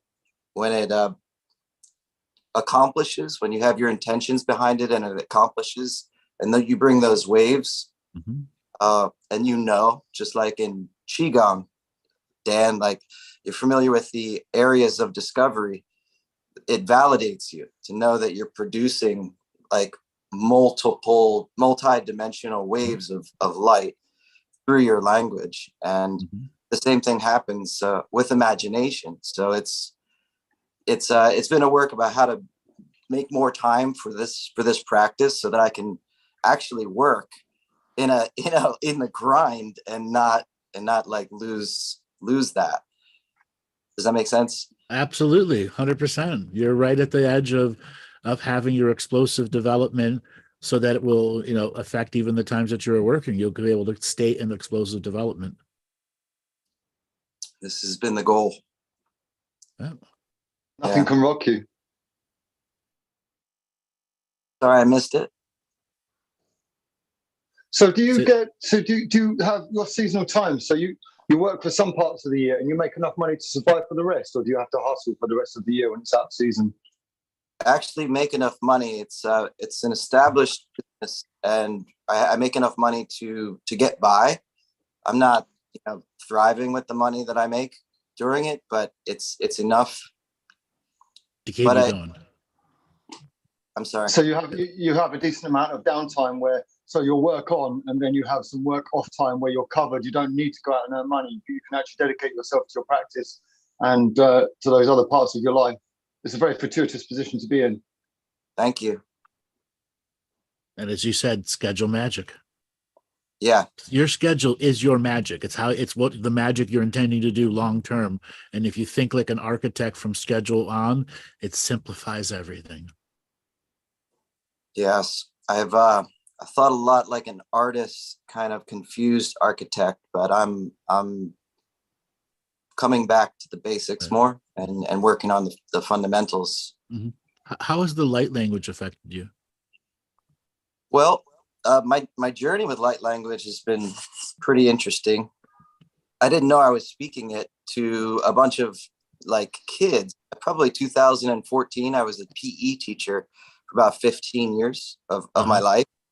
And about 2014, it was an effective way to get their attention. I took notes on your last show, and I wrote down the shock and awe that I brought with a splash of anger, got their attention immediately. They interpreted it as humor. I was actually using humor.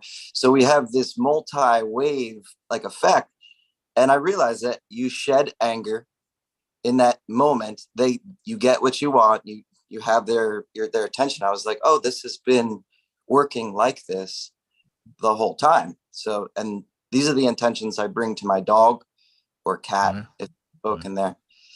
And this is before, light language school was here to also validate it. So it was it was a nice, like, final, like, yeah. So if you could have another oomph with a punch in it, Yes, sir. would you be ready for it?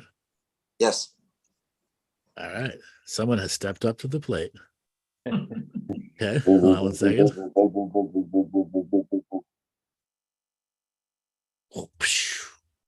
So click on that link in the chat room, and anybody in the chat room can link on it too.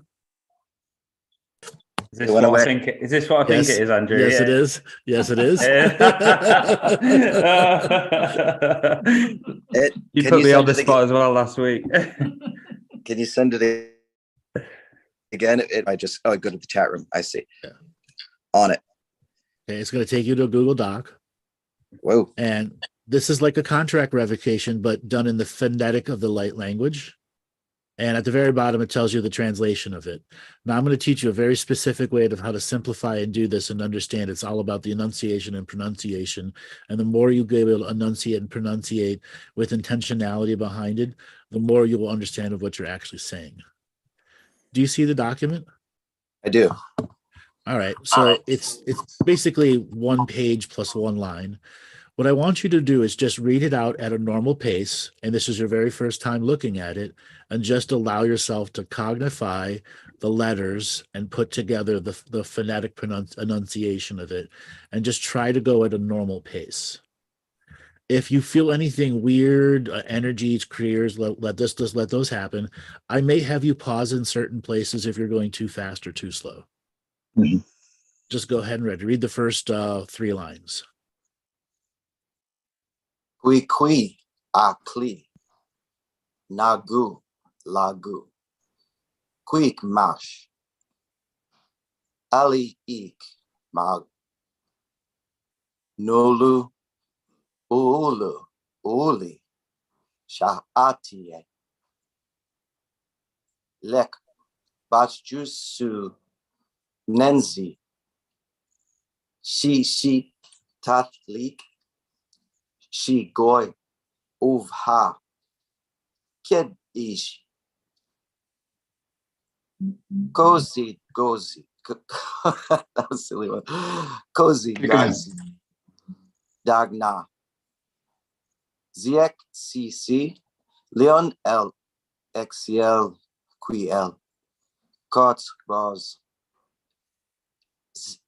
si su log nu mog nu dak nu love faf du twe ilu cx zz we hali mafi tali maxi wek siek golnan jozihi vestest east bagnag lagdag fifi mat ate qui ate we see at yet nax za wax ni na wagna oli of ili wili ashbash jezi jisa.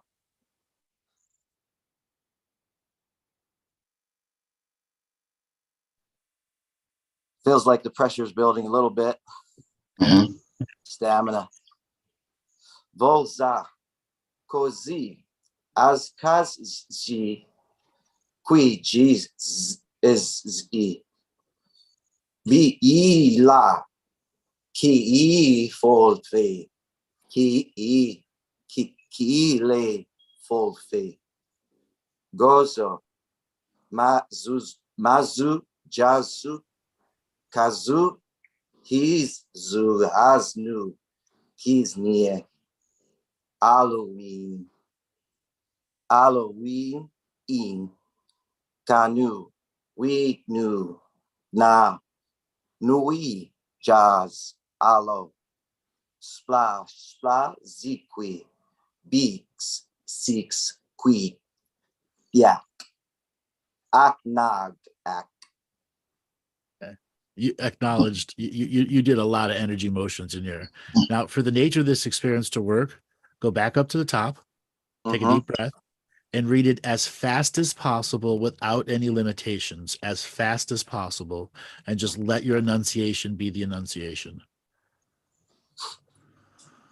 Sisi tatliek extug you huvegdisk Kozigozik dagna sisi leon exiel excel Kozgosius lognor nad dagnu la faduileu cxv halima fi dalit smoke weak siek al golgan is josisi fest is yes bagnan lagdag fifiet naquiet we exeat naxeat wagnis oli ofli Try even faster.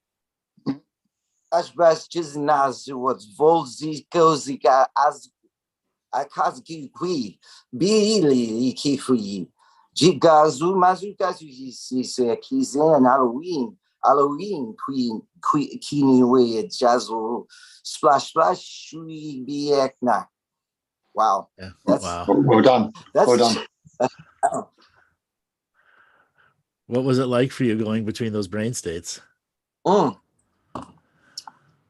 was like trying to swallow a grade at school. Like I'd swallowing a whole grade, like really. Like, yeah.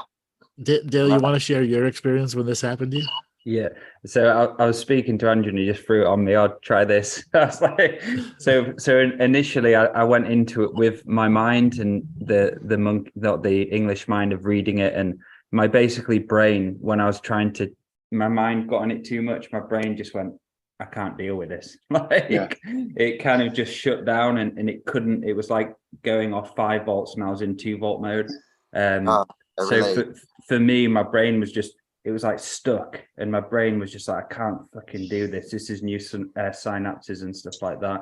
But then when I started doing it more and more and actually going down and speaking from my heart awareness, my stomach, my heart, it was easier. But for me, so yeah, it was funny. I was literally laughing because my brain was just giving up at some point. So the interesting thing about light language is this. So if you have external light language and internal light language, and they're very different things.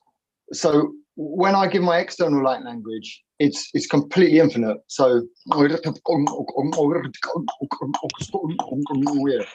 now, if I try to do that internally, fail. So, like Dale, you try this now. Give me some external light language that's empowered and fast and quick and high frequency. Yeah,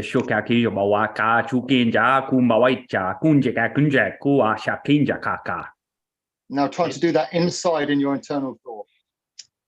How slow is it?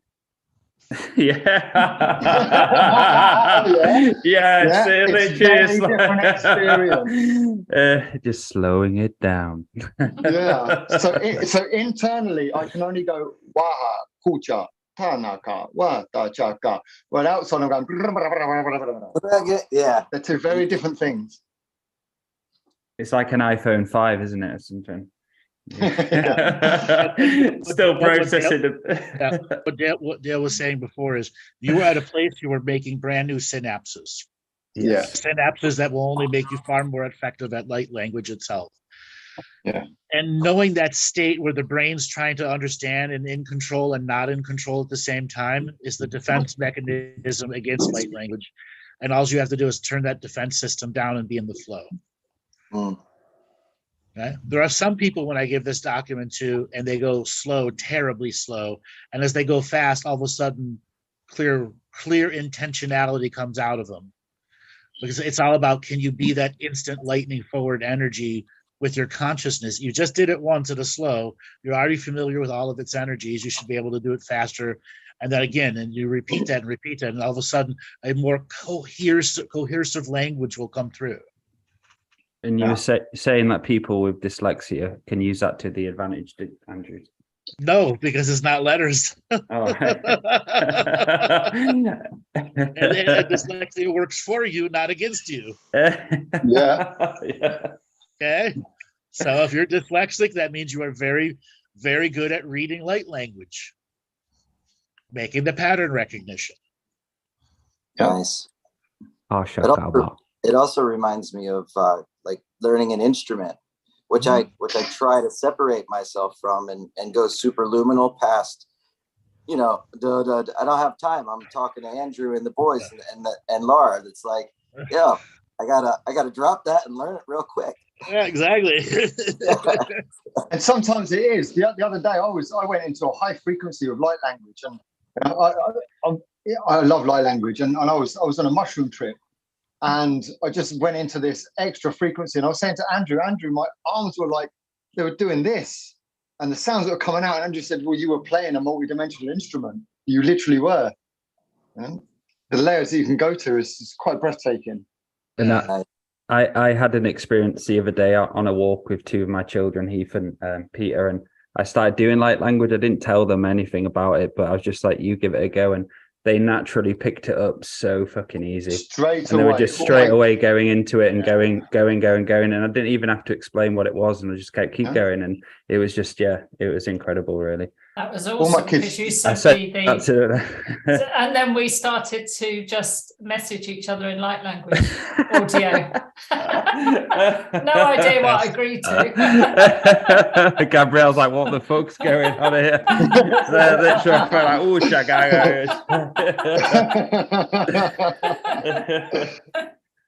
oh, all right, brother, we got to move on to the next call. Thanks a lot for calling in. Thanks. Thank you too. Take care, guys. Yeah. Thank you, brother. Thank you. Thank you. Who wants to pick the next person? Well, Claire didn't come on yesterday, so she might like to come on.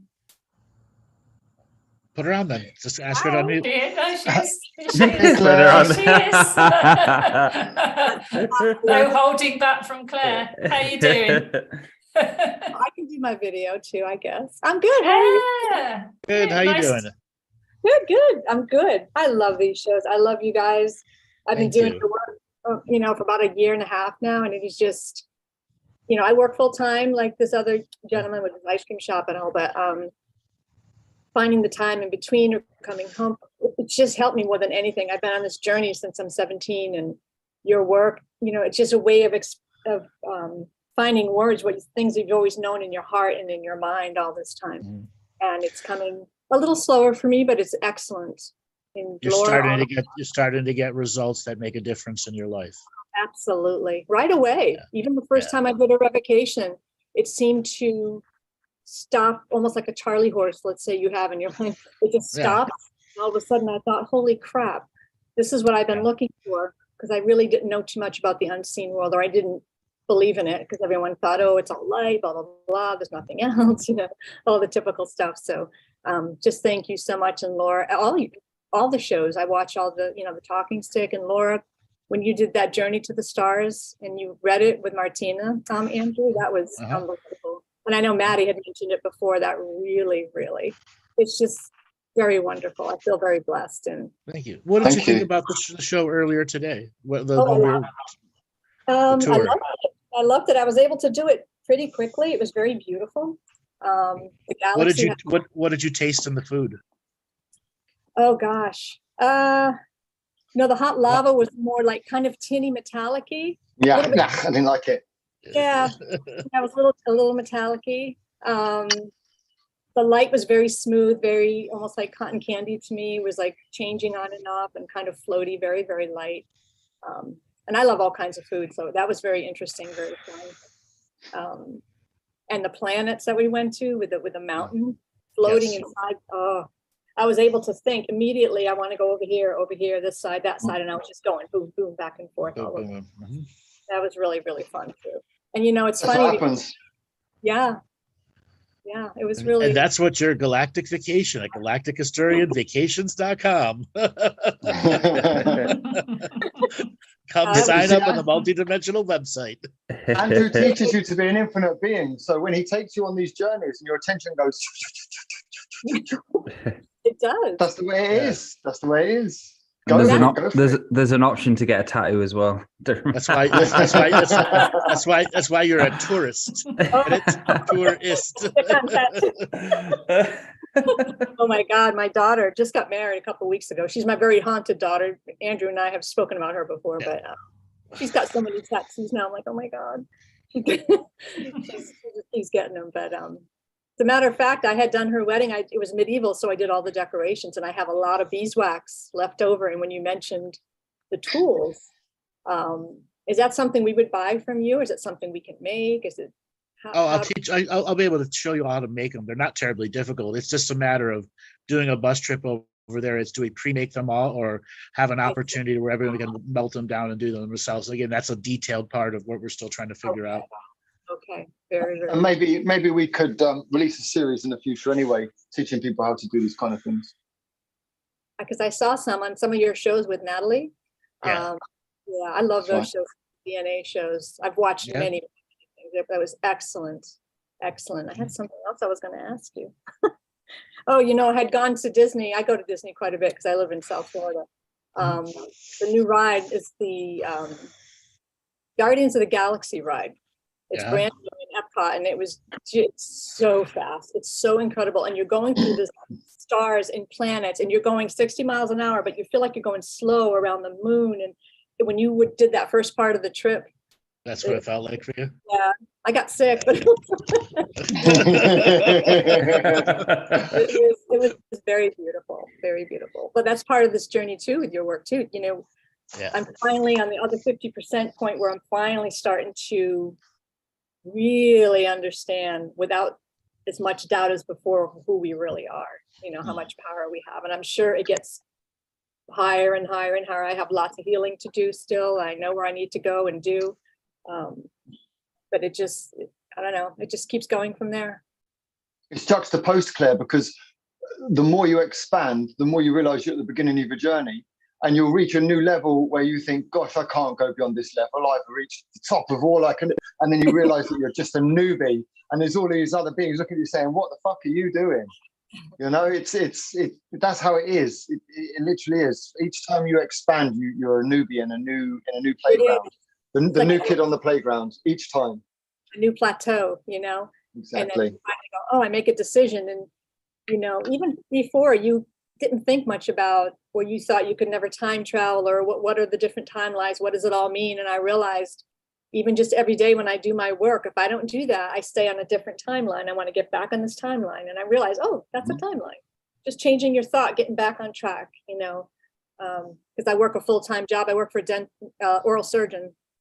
So I spend a lot of time cleansing it when I get home. So I get better and better. So I keep wasting all that friggin' energy on that, But and every time that you're thinking about something that somebody said, or you're trying to correct a conversation that went a certain way that you weren't happy with, that you think you should have said this, or each of those are the times you're out of your body and you're in some sort of astral realm somewhere, projecting somewhere else.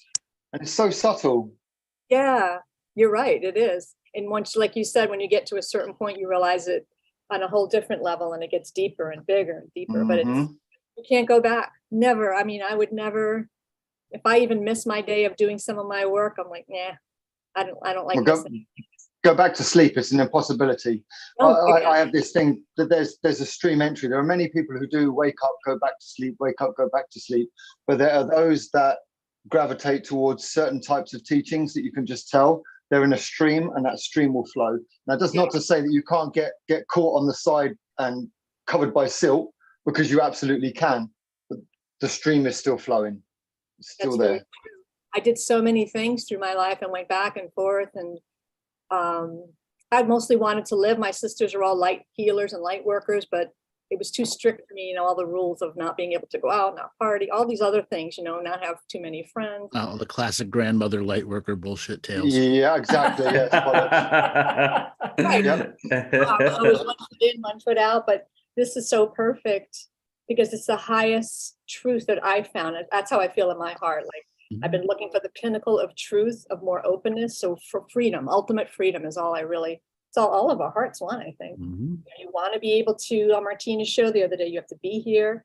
Your soul comes in. You want to have all these experiences, not be bogged down, and be able to create with a very clean mirror as much as you can, because it should be, tired of it. Before I began the path of self-mastery, I was a certain person with a certain likes and dislikes, with a certain flavor. And then I went through my self-mastery journey. Of course, there's a destruction that happens before that. We all experience that kind of destruction where the pain gets so bad, you have to do something about it. Then I had this vision of what it was I wanted to create. And so I created that vision, and it was inauthentic. Then once I became authentic and I practiced enough, I became almost exactly the same as the person I was before. Yet I'm no longer haunted. I have this moral code that I live by, and I have this truth frequency that emanates from me. But yet I'm still the same person as before.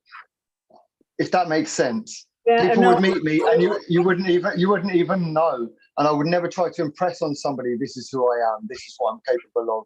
And it's that once you escape from that need for constant validation, internally, externally, left, right, up, down, once you escape from that and you don't give a fuck what anybody thinks about you, then you become truly authentic. And that's when the universe opens up to you. Nice. Yeah, because you spend so much time trying to be different because you're in so much pain, and that's not even the beginning of the answer. You are who you are. Yeah. And the authenticity, I realized it was a show I think Andrew was doing with Kathy a long time ago, and she was speaking to a gentleman who was he felt like nobody liked him and things like that. And that's how I've been in my life a lot, because I'm very different.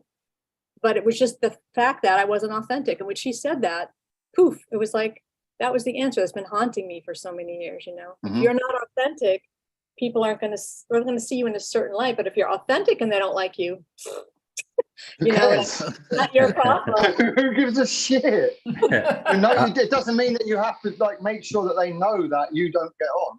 It's just a case of that this is life saying to you, no, this isn't going to serve you, and you gravitate your way around the world that way. I had a experience like this. So I had an old teacher who I first did my Reiki stuff with, and they were very light worker in the light. That's all they talked about, blah, blah, blah. And they actually came to one of my events lately, which is really random. And I thought they might have been different, but they're still in that false light concept, still blinding them. And even that's 9 years on, and they're still holding that kind of not being authentic, always being in this light worker salad mode. And it's gotten deep. It's gotten deep into a lot of people. Yeah. I belonged to a group in my early 20s that did a lot of channeling, and oh gosh, the stuff that happened there. I got so hurt so many times just by what it did, and it really it terrifies me to even come on here and talk. I'm like, because it still I think is in the back somewhere, and I didn't realize that till the other day. I thought that's why I'm afraid sometimes to even. Cliff, do you remember sort of 2014, 2015 when the great channeling wars were happening, and all of that information? Was you around in those days? Not I was. Was you not? Actually? But there was in about sort of 2013, 2014, there were these huge volumes of channeling that was going on. And it was all the Galactic Federation of Light, the angels, the silver lions, all these things that were going on. And there were channels where these people were writing their day-to-day channels, and you could actually see it came to a point where people were saying, I don't know who this is I'm speaking to, but they will not fucking leave me alone. And I want them to piss off. And it was literally in those kind of terms, real colloquial language.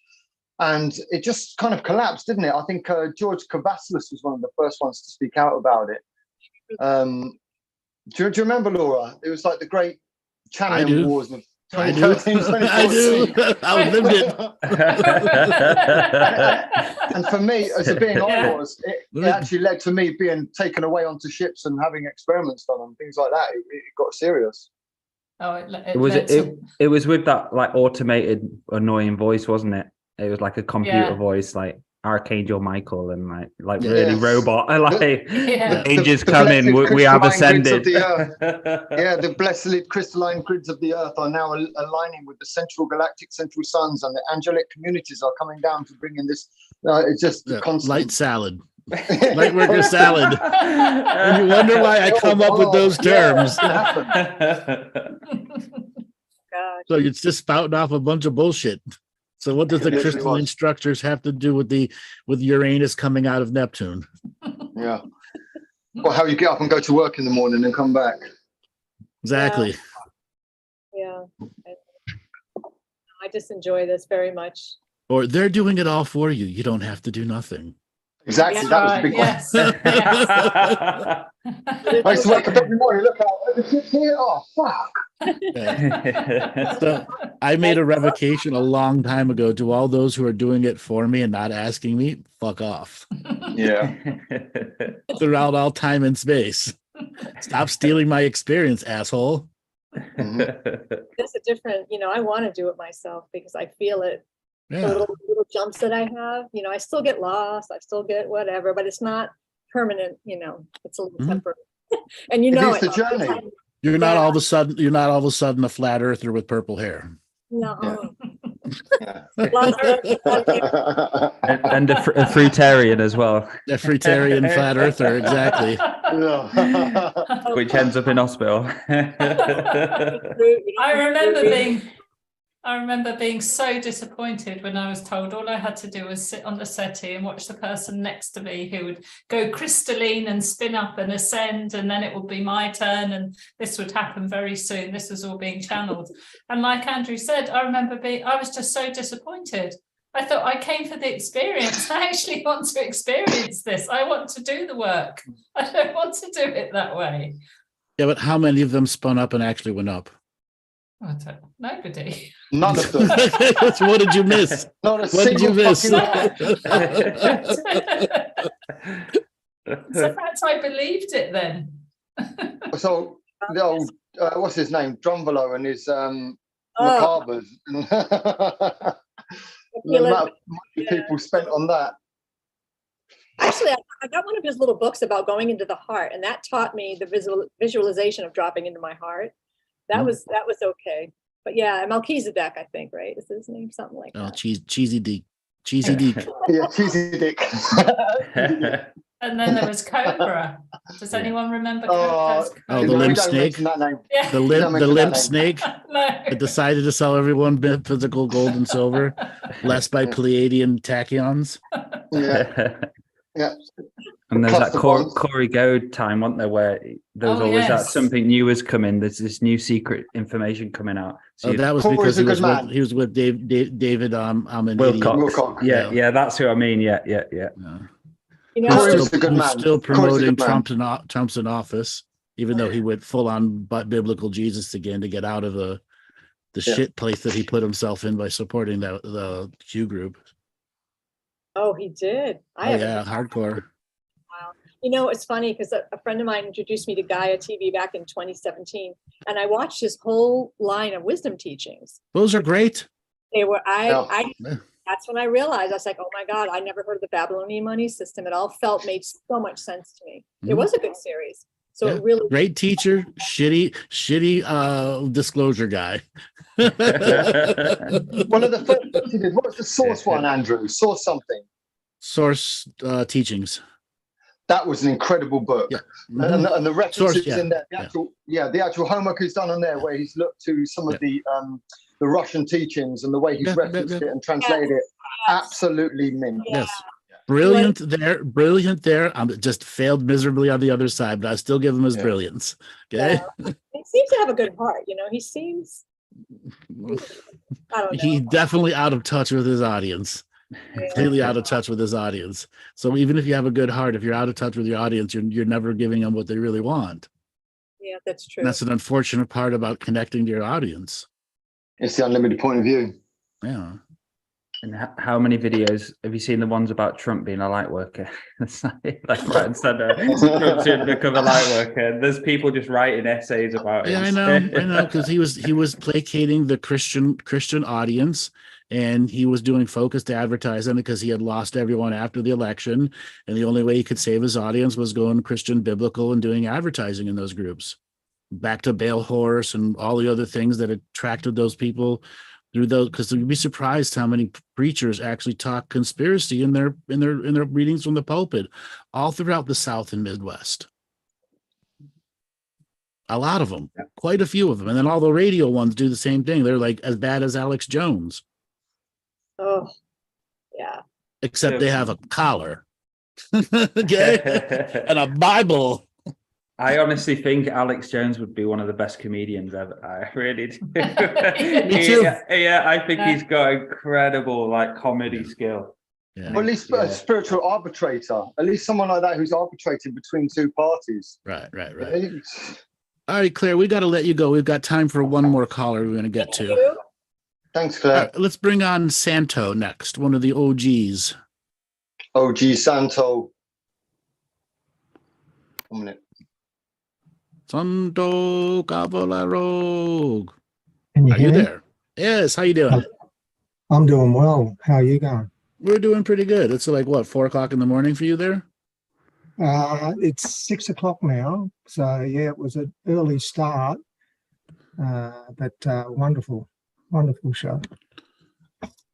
Did you have anything you want to report on your tasting of the Galactic food? Well, you know what's interesting is exactly what you're saying is you have these experiences, but how do you share them? Because they're so personal. Mm-hmm. And so when you do talk about it, I find you've got to have the right audience. Otherwise, you know, you get permanently labeled, you know, as the tinfoil hat. And it's a very interesting balance between these experiences and day-to-day life, particularly when you've got a big family, or particularly mine with a Sicilian clan, and I'm actually organising a get-together of the direct descendants of my parents, and it's over 100. So it kind of shows you that there's this link between your kind of current incarnated family and this whole other experience that's very interesting and difficult to share. So I love these, you know, these kind of meetings, even though they're virtual, but there's this kind of commonality of share or being able to share, even though it's still very personal. Like I was just putting in the chat before, where I had these experiences where I wake up and I'm babbling, and then I think it seems like light language. But I don't know what this means, Andrew, but I've kind of had it where I'm kind of wake myself up and I'm doing this kind of babbling, but I've kind of got my hands waving around in the air. And then speaking like an Italian. Like a Sicilian. Is that Sicilian? You're doing your hand version of light language, yes. But the part that kind of I find interesting now is how people are starting to trust a bit more and open up about personal experiences that they normally wouldn't share and get surprised.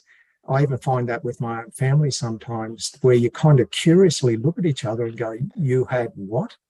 You know, because you never, because we're so programmed into this dimensional life of this is the way life is, this is the way it's meant to be experienced. And once you step over these particular boundaries, you're going into loony land, and be careful. You could fall off the edge, or, you know, something bad could happen. And we are mindful of our own, it's not a reputation, but kind of the way you don't always want to be the village idiot or the, you know, the loony in town. And sometimes when that label sticks, you have to take a light comedic approach, because people just assume that when you arrive, it's like, oh, here comes the village idiot. And you want to be able to relate at a grounded day-to-day way too. So you surprise people more when you're grounded than when you're not. Absolutely. So it's quite a weird thing when they go, that person was actually practical and grounded, and they know how to fix the tap, something very practical, and because they normally wouldn't ask you because they think that guy's the crazy one. Why would you let them in on a very practical thing? And I had these challenges over and over and over. So you kind of develop a very light-hearted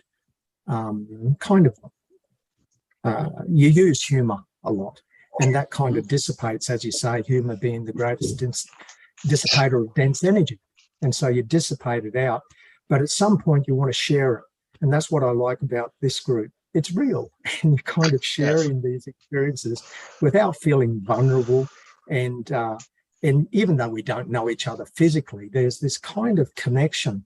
And you think, wouldn't it be a bond? bond. We all share. Absolutely. Yeah. And it'd be great to be able to have those physical. If Scotland was a bit closer to Oz, I'd be like, yep, I'm on the bus. It reminds me of Santo, we have every intention of not just doing one tour, but doing multiple tours.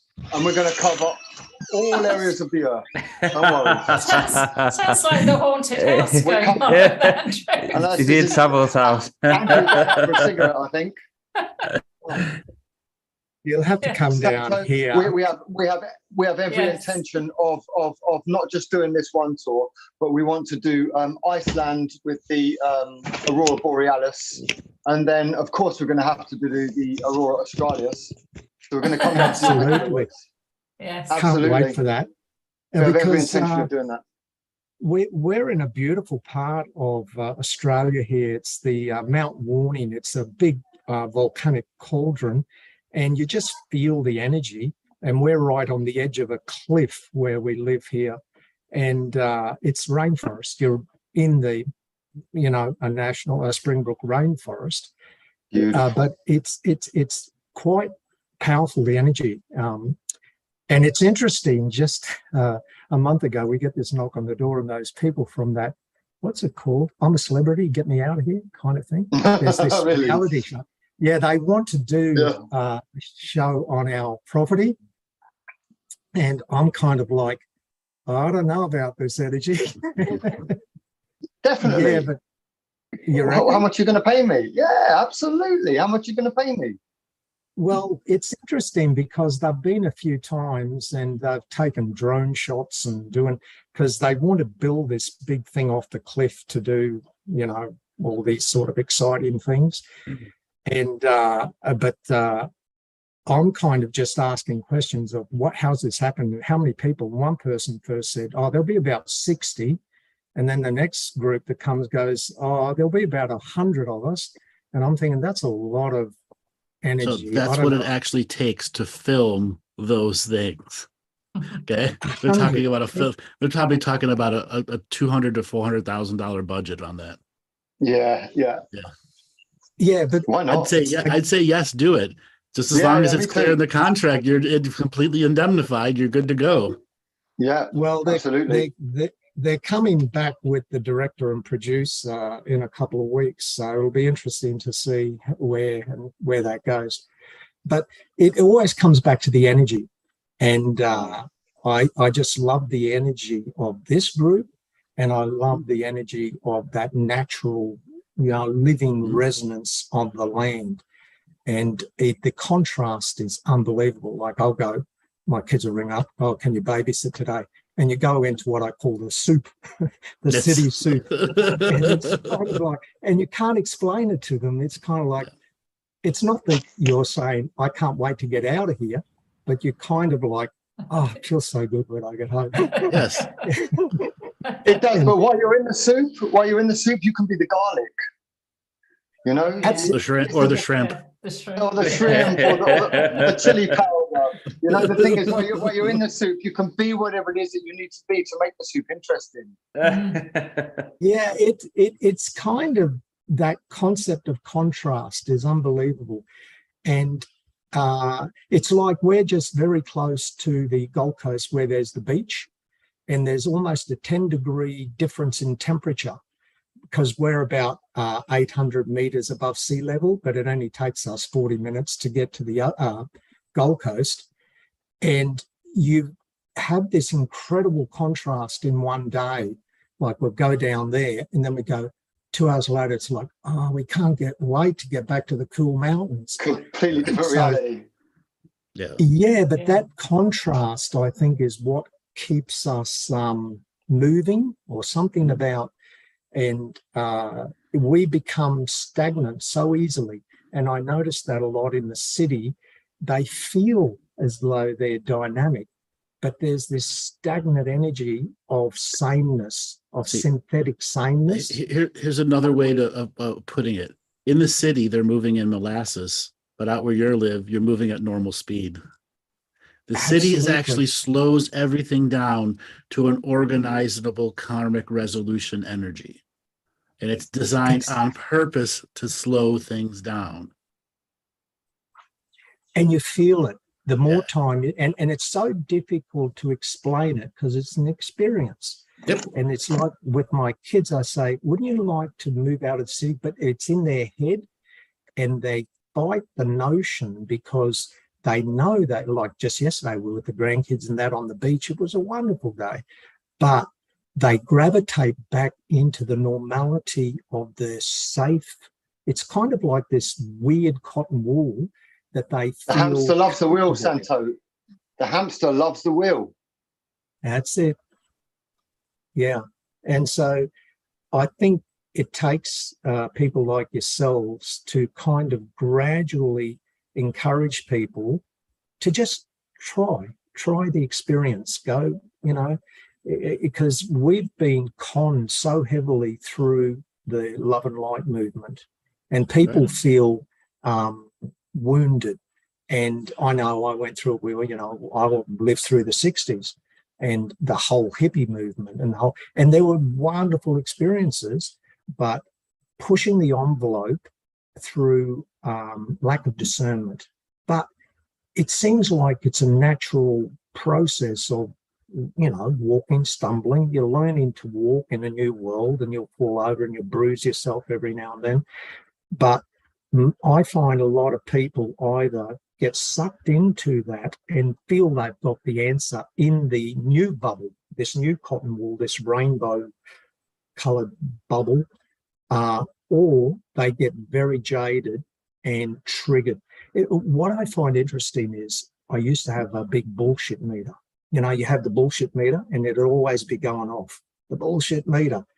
And I've been listening to Andrew from, Chris Hale days. Right in the beginning, because I remember we were doing a road I remember you, trip. Santo. Yeah, that was a long time ago. Hey, that was about, 2013 or 14? 2013. Yeah, we all remember you, Santo, from all the way back. We all know. Yeah, we all remember you. Yeah, and we were doing a road trip, and this Chris Hales and Andrew guy come on a show, and I'm driving, and I'm like, who is this guy? What's he talking about?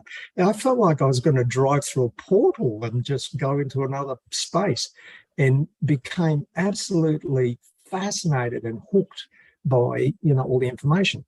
But as I was listening, you had this bullshit meter. You still weren't completely trusting, and then I go, yeah, I got him, Andrew. He's a fake. Bullshit meter's gone off. And but then I realized that it wasn't my bullshit meter going off, because it was consistent, the information. So I'd have to really try to find an inconsistency to go, yep, bullshit. But what it was my trigger meter. I didn't realize there was this trigger meter next to my bullshit meter. And the bullshit was going off. But the trigger was way in the red. And I'm like, holy shit, I'm getting triggered. And I remember, Andrew, you actually tried to really blow up my trigger meter with the vegan talk, because I was vegan at the time. And such a trigger. And Andrew would be like, I ate this blah blah, and I'll be like, bullshit. He's eating animals. Evil bastard. Everything you said is boys. Exactly. His vibration must be so low. He must be, he's just making it up. But it was really good because when I looked at the trigger meter and started to be more neutral about it, I went, okay, it's me, isn't it? You know, in good old Monty terms. You don't understand, like my parents were so happy because when I started listening and doing Andrew's teachings and stuff, I started turning back into being a human being again. So I was like in this like worker salad mode, and when I started doing a lot of Andrew's teaching, it brought me back closer to my family and let me accept them for who they are as well. It was a beautiful, wonderful experience. That. So that's So Santo, this trigger meter, I have known about this for so long.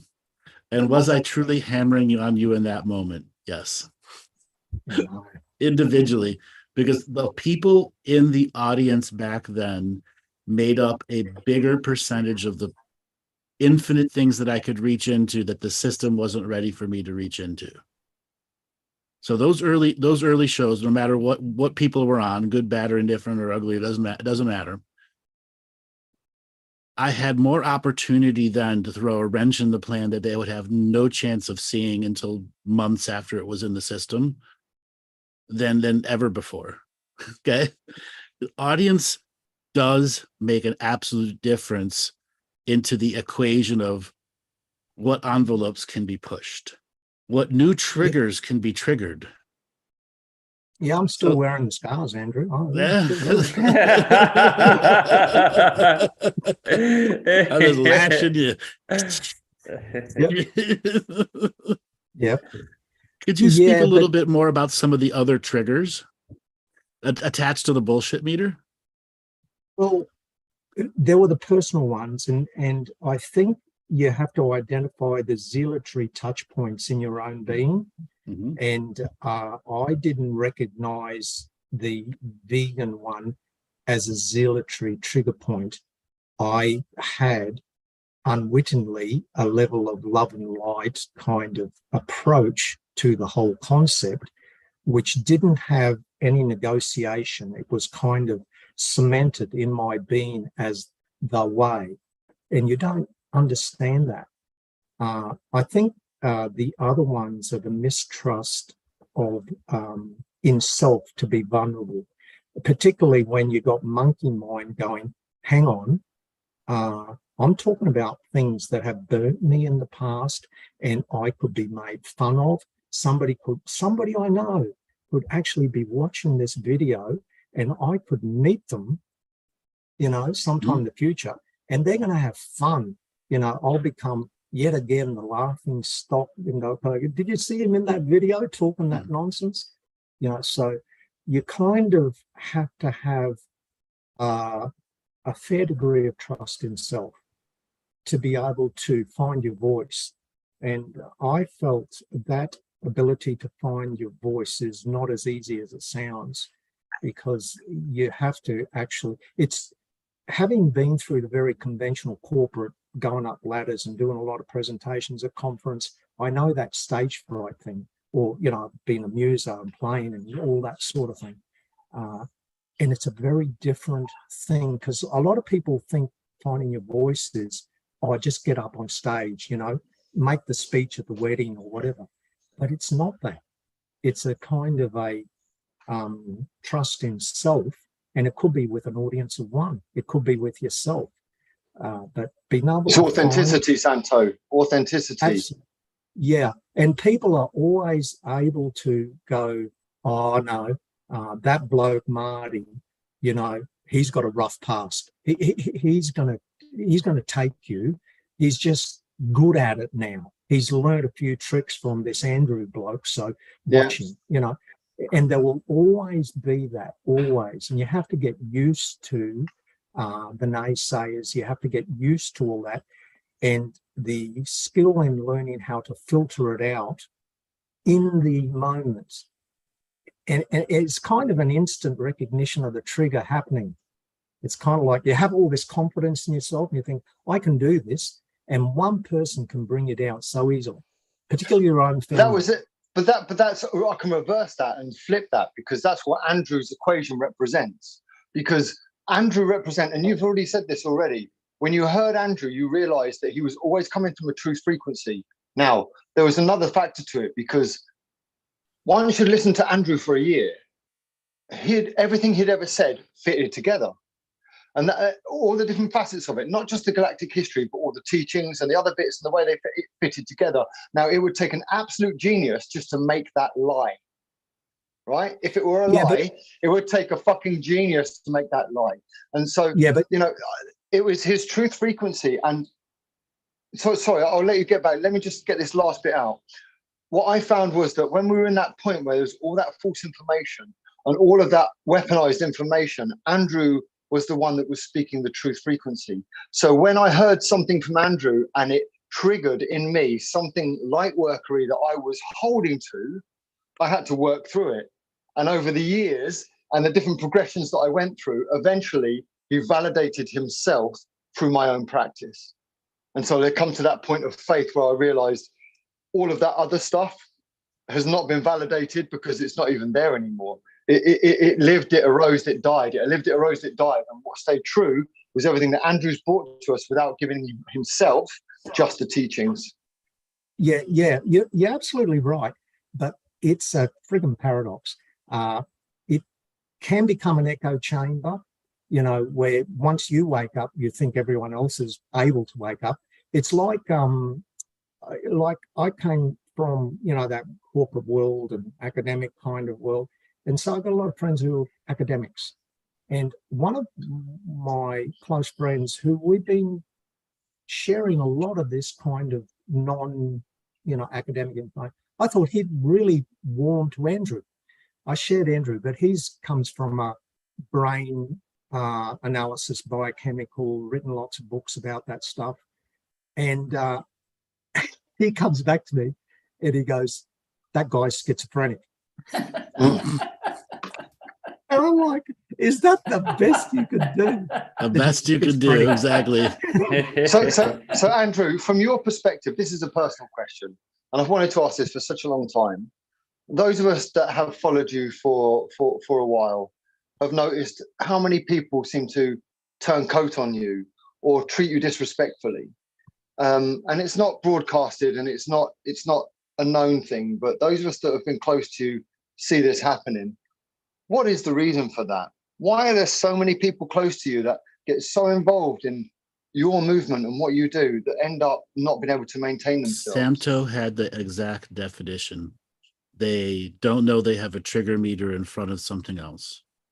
Right. Perfect. And refused to look at it, or came in with that particular character flaw that I had an expectation that they could work through, which was my own failure. Trust. And if it isn't that, it's too many second chances, too many third chances, too many fifth chances, so on and so forth. And understanding as a boss and a friend, often it hurts more on the friendship aspect, but those people never really consider that aspect. They've dehumanized me. They put you on a pedestal. Yeah. Or worse, put me on a pedestal, then dehumanize me. Yeah.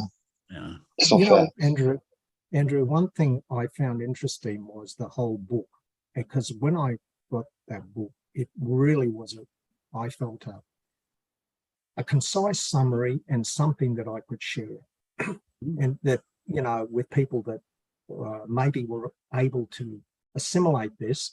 But here's a book, read this book. And so I bought a few copies and I shared it. Not one of them really read it. And I'm like, this is not something that can be just, oh, here's a book for your birthday or whatever. It doesn't work that way. And it does for some individuals. Books will find them on their own. Books can't be forced onto a person. The book already has a spiritual contract behind it, even before it was a book. There was a living, breathing process to that. And once it was put out in the global publishing industry, is it out of my hands? Technically, it is. Because the system and everything in 2, 3, 4, and 5 degrees of separation are in operation there. And sometimes you're 30 or 50 degrees of separation to tap somebody like you who will put a book, who will give it to somebody else, who will give it to someone else, which will end up at a coffee shop that somebody picks up and takes home, and it changes their life. My whole spiritual journey started from one book that I picked up when I was bored in my mum and dad's house. And I eventually ended up in a monastery with a student of the teacher who wrote the book, learning about the mysteries. It was bizarre, all from one book. Just I'm going to read a book, this one. And all of this started from that moment. You know, the other thing about the book itself, it was a big business decision to be able to complete, do everything, because, you know, having now to have a book, it's just a missing in marketing. Will there be more books? Yes, there will be. But that book described one aspect. The next books will describe consciousness and its higher aspects, and then how to see it now, here, today. How higher consciousness is here, simply waiting for you to tap into the ancient, real, now energy. Stuff I've been talking about since the very beginning, terminology that would make people go into full-on brain freeze. Ancient, future, now. How does that work? Why be quantify? You cannot quantify it. As long as you're quantifying, you're failing at it. Okay, and then teaching the laws of expectation. Okay, who remembers all those other those little quibble teachings that got everyone? Don't step on another person's journey. Why? Oh, constantly. How big is that really as a teaching? The first thing you told me. So 2012, 2013, I was teaching Angelic Reiki, and there was something in the manual. So one of the requirements was on this from the first day was you send a treatment to someone, but you don't ask. And this is actually in the Angelic Reiki manual. And this was 2020. So yeah, this is true. So in the Angelic Reiki manual, one of the things is send a distant healing to someone, and you basically just don't tell them. You send the healing, how was it, blah, blah, blah. And obviously one of my triggers, when I heard that, I was like, what the fuck? And I was there teaching, like, fuck's sake. So I always said, you have to ask. I just did that on my own accord. So that was a bit of a trigger for me, but something I later grew to understand of how important it was not to step on people's shit. It takes a long time to learn those lessons, doesn't it? And this is what Andrew said to me right at the beginning of the journey. I think it would have been 2015. I've been into Andrew a few years before I first got to talk to him. And he said it's the subtleties of stepping on one's journey in the now, and how much you can do that in any given day. At the beginning of the journey, it's very different to as you progress, and how much you step on anybody's journey, including your own, on any given day-to-day basis. That's the fundamental basis of the of your moral code. Exactly. But Maty, you're right on point. But see, the thing is, the mind is so malleable, and the placebo effect is so powerful, that understanding where that line and boundary of stepping on someone else's toes can be rather an interesting kind of topic. Like when you're talking about books, I remember once we were just in a Melbourne somewhere on a tram with some family, and I desperately had to go to the toilet. I said, I've got to get off the next stop. I get off the next stop with the intention of going to the toilet, and there's a secondhand bookstore, and I can never walk past a secondhand bookstore. I walk into this secondhand bookstore and walk straight up to this thing, and there's this book that I'm attracted to. I pull it out and went, that's amazing. I pull this book out, but I over-interpreted the signs and meanings what this book was telling me. I forget who the author was, but it was all about the change on the earth, and there was going to be this tidal wave and water. What was his name? Gordon Michael Scallion. That's it. Yes. Gordon Michael Scallion. This book, yeah, and all this water. And without realizing it, it affected both me and Jackie, my partner, to move away from the coast. And we to where you are today. No. We moved to inland. We got the message, but we over-interpreted it. We went away from the coast, not where we belonged. And it took us 9 years to finally go, we don't belong here. We need to be near the coast. But that simple algorithm are going, you can be near the coast, even if you don't quite understand what this message is, but you can go higher up. Mhm. You know, you can be in the And still be mountains. by the coast. Exactly. Exactly. It took us 9 years to figure that out, right? Yeah, So, but that was the journey, right? That was the journey. Those 9 years were the journey. well, to understanding. We always rationalize it as the journey. But if somebody said, you know what, that journey could have taken you 1 month, Yep. you go, duh, right? How many times do we do that? Where we go, I get it. And somebody's been going, I've been giving you that hint for a long time. Santo, I've been making the same mistakes for 30 years, bro. All right, guys. With that said, these new shows are meant to challenge everybody. Thanks a lot, Santo, for coming on. Are meant to challenge people and share the communities. We are community building.